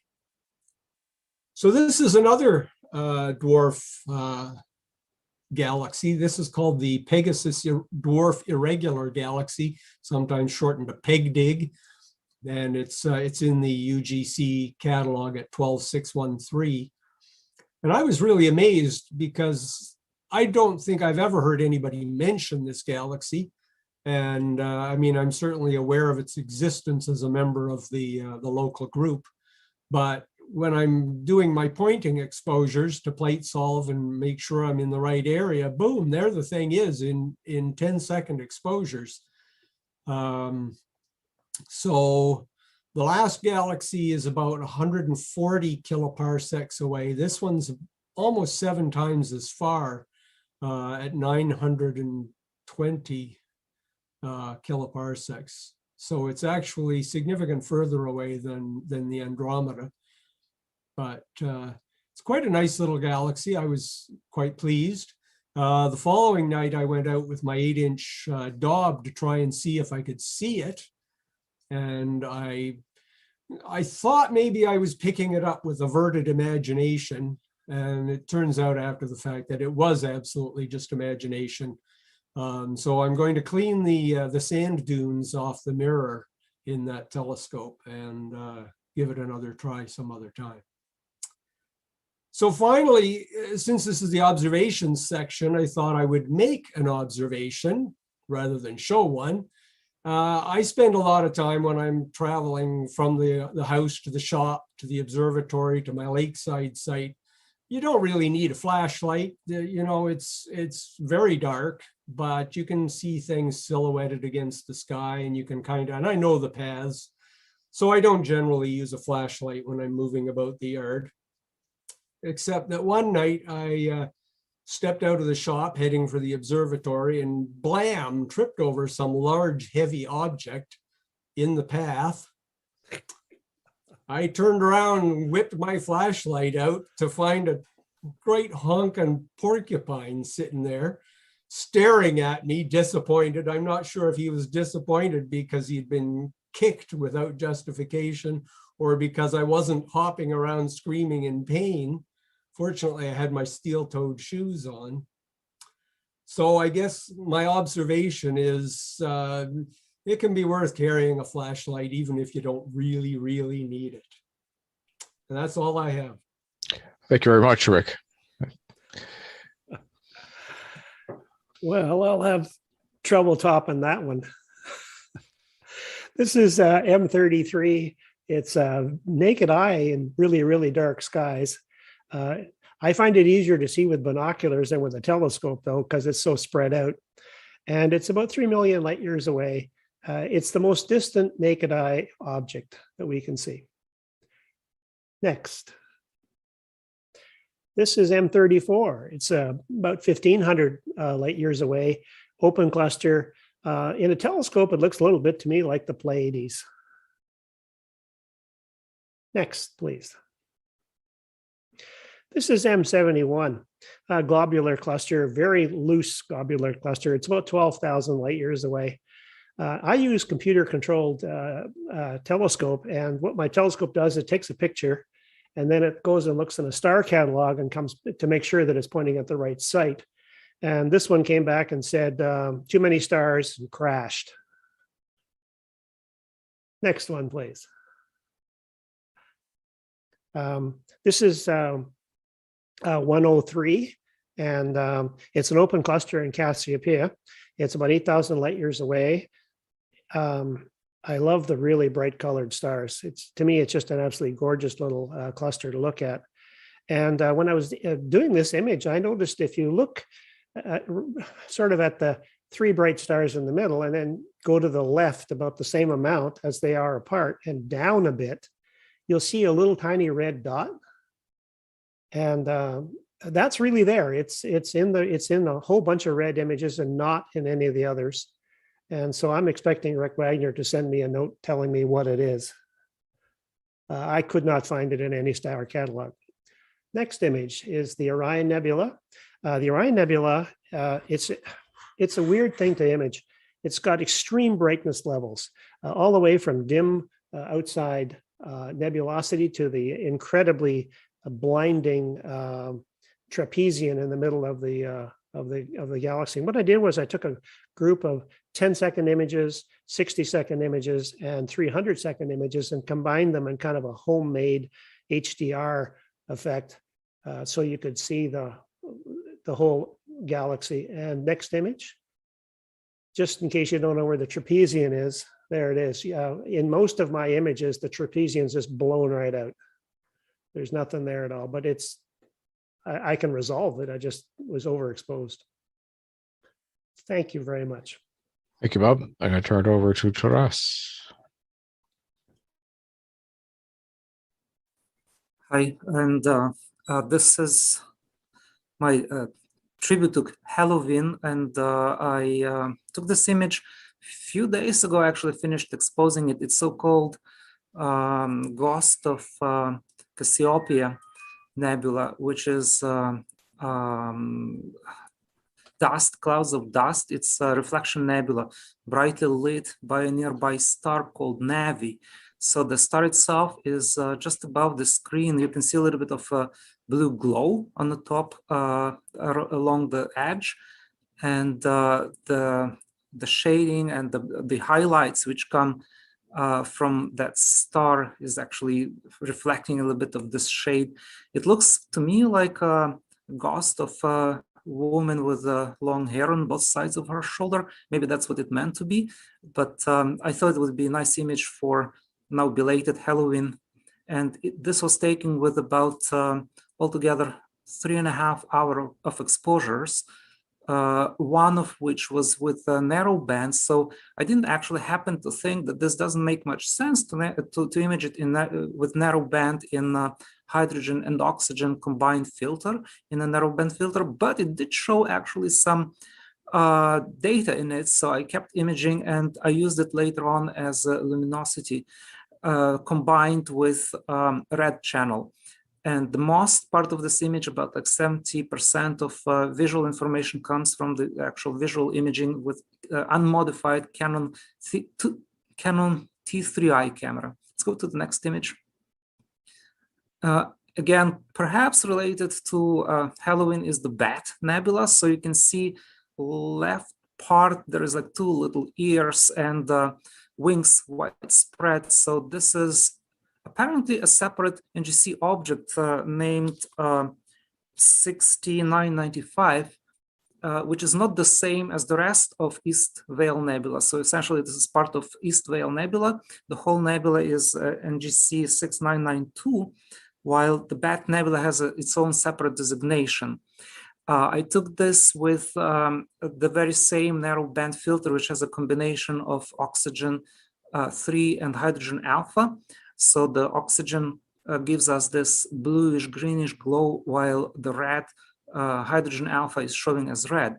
And I also added about 1 hour of visual image just to balance the image a little bit, so that some stars would look rather more reddish, yellowish, because with only green and red, you might not get those stars exposed properly and color balanced.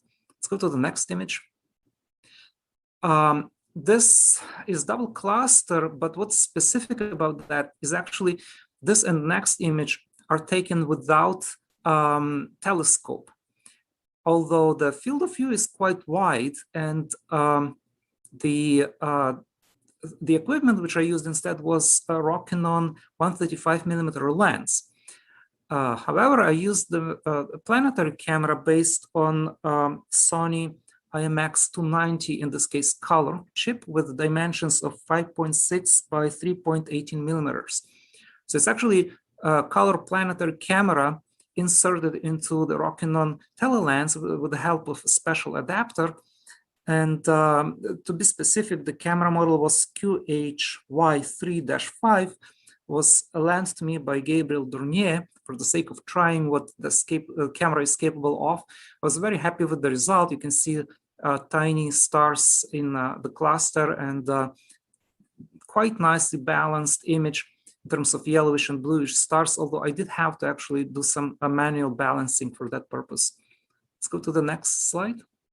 And the same story with this. It's not my ever best picture of Andromeda, but still it was taken without a telescope, with the very same Rokinon 135mm lens, and Gabriel's QHY3-5 camera with a tiny chip. So I'm happy with the result that some details did show up, and the dust lanes rendered quite clearly.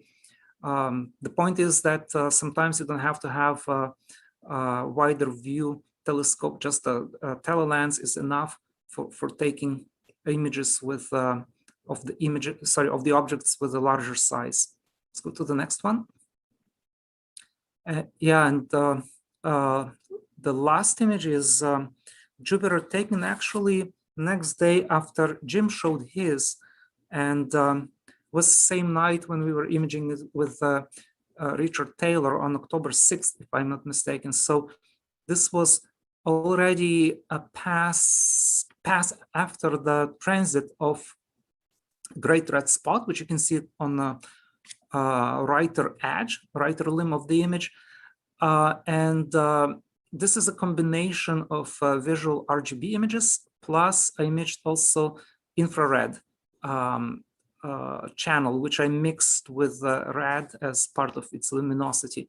It shows Io, the moon of Jupiter on the right, and some details which happen to be really clearly seen that night. Rick Scholz observed the red dots transit through the 18-inch StarMaster telescope that night, because the seeing conditions were, again, unexpectedly very good that night, which was already quite a few nights in a row along that span of time around October 6th. And I was very happy to actually image it with StarMaster telescope as well and get this result.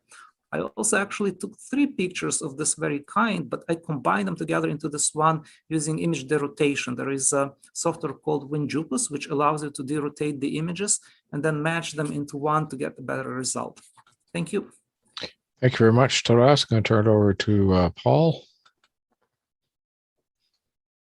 Thanks, Dave. So this is an unexpected observation. I've been working on the presentation that I showed you earlier on for quite a few nights, and Wednesday night going into Thursday morning, I happened to check the data on space weather and realized that there was an aurora brewing, and basically called the cannibal CME, coronal mass ejection, which caused this thing, which is basically two coronal mass ejections being ejected from the sun, one traveling faster than the other and basically banging into the first one, creating all sorts of messy, tangled magnetic field lines. Anyway, this thing headed for us here on Earth, and or at least in our neck of the woods, and generated this view from NOAA. I had to show this because, frankly, I haven't seen the auroral oval this hot in a long, long time. The hemispheric power index, the number that you see at the top right, was just topping over 200, and I went, that's crazy. That's I haven't seen that since the last solar maximum about 5 years ago or so. And you can see from this chart that the extent of the expected probability of seeing an aurora came down to near our neck of the woods in Ottawa. Well, as it turned out, it was cloudy. And I went, well, that's about right for Ottawa. But I was working on my presentation, and so I was up for a while and managed to check the sky a few times there, and noticed when I should have been going to bed around 3 o'clock that the sky had cleared somewhat. And so I went, okay, well, with a power index like that, I can't turn it down. As I grabbed my equipment, went out to clearing there, and crossed my fingers there. The next slide will show you basically what we were looking at. You can see those red bars. Again, this is the estimated planetary K index, which is a good indication of the visibility of aurora. Usually down in our neck of the woods, I start getting really interested when that K index hits around 6. And if it gets to 7, then every time I've been out when it has been 7, I have seen some aurora in our area there. So I take this as a good reading of the probability. So went out and captured a few shots, and you can see the next 3. Maybe Chris, you can kind of strobe through the next 3. It was pretty messy cloud-wise there, but I did get some breaks, and fortunately around 4 in the morning, the activity kind of spiked up a bit. Only for a few minutes though, and so these are 3 of the best shots that I grabbed that night. So this is basically not early this morning, but early the morning before, and it was actually just nice to see the auroras again. It's been pretty quiet now since we're near the minimum, and just pulling out of that. So I think this may be a harbinger of things to come there. But when I did see especially the red color, it was actually visible.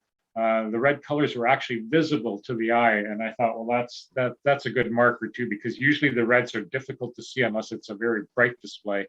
The white color that you see in one of the images there was very prominent. It was it actually looked like a city light at first there, but when I watched it, the way it moved, it was obvious that it was part of the aurora. What I liked about it, even though we're clouded over and losing some of the detail down close to the horizon, was the 2 different banks of clouds that you see there. The one that very low, just above the tree line there, was obviously a lot denser and showed some really dramatic structural detail in those clouds as they moved through. The other one that's higher up was being backlit by especially the green of the lower aurora there, and so that made for an interesting pattern too. So yeah, another night with not enough sleep, but hey, that's what astrophotography and astronomy is all about. Hope everybody has a great month, and we'll chat next month. Cheers. Okay, thank you very much, Paul.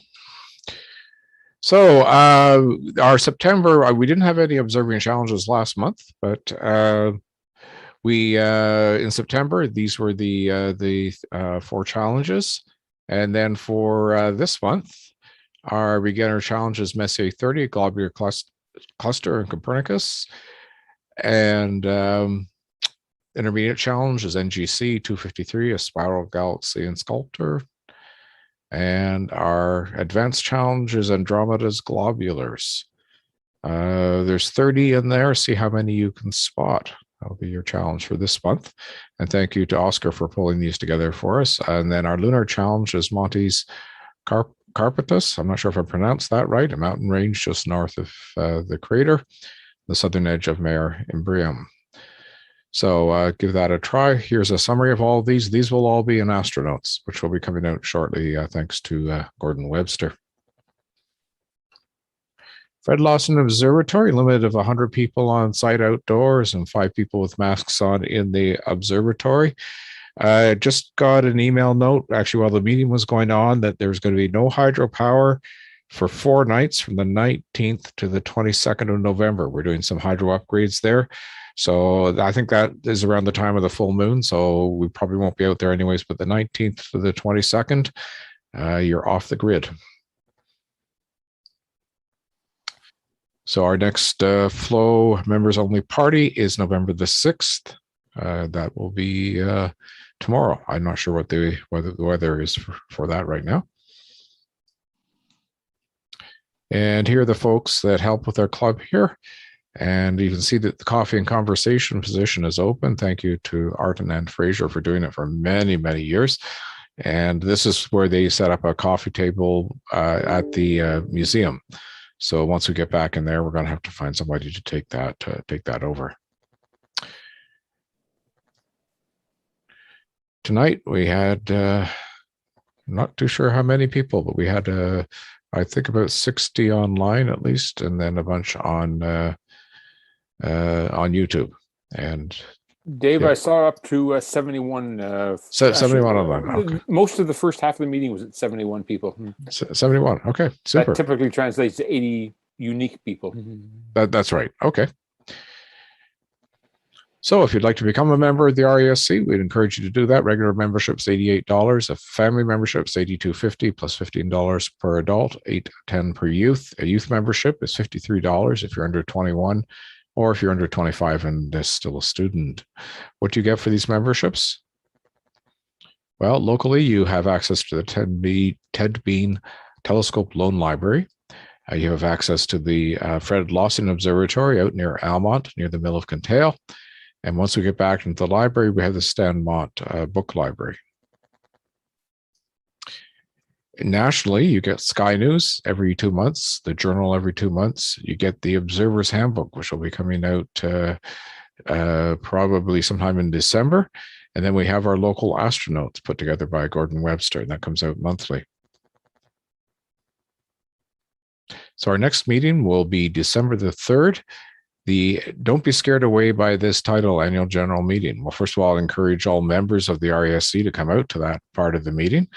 The Annual General Meeting typically runs about half an hour. So, and we do have a guest speaker ready to go about 8:15 thereabouts, after we do the standard Ottawa skies and so on. So please come out to our next meeting, December the 3rd, and stay safe. Thank you, folks.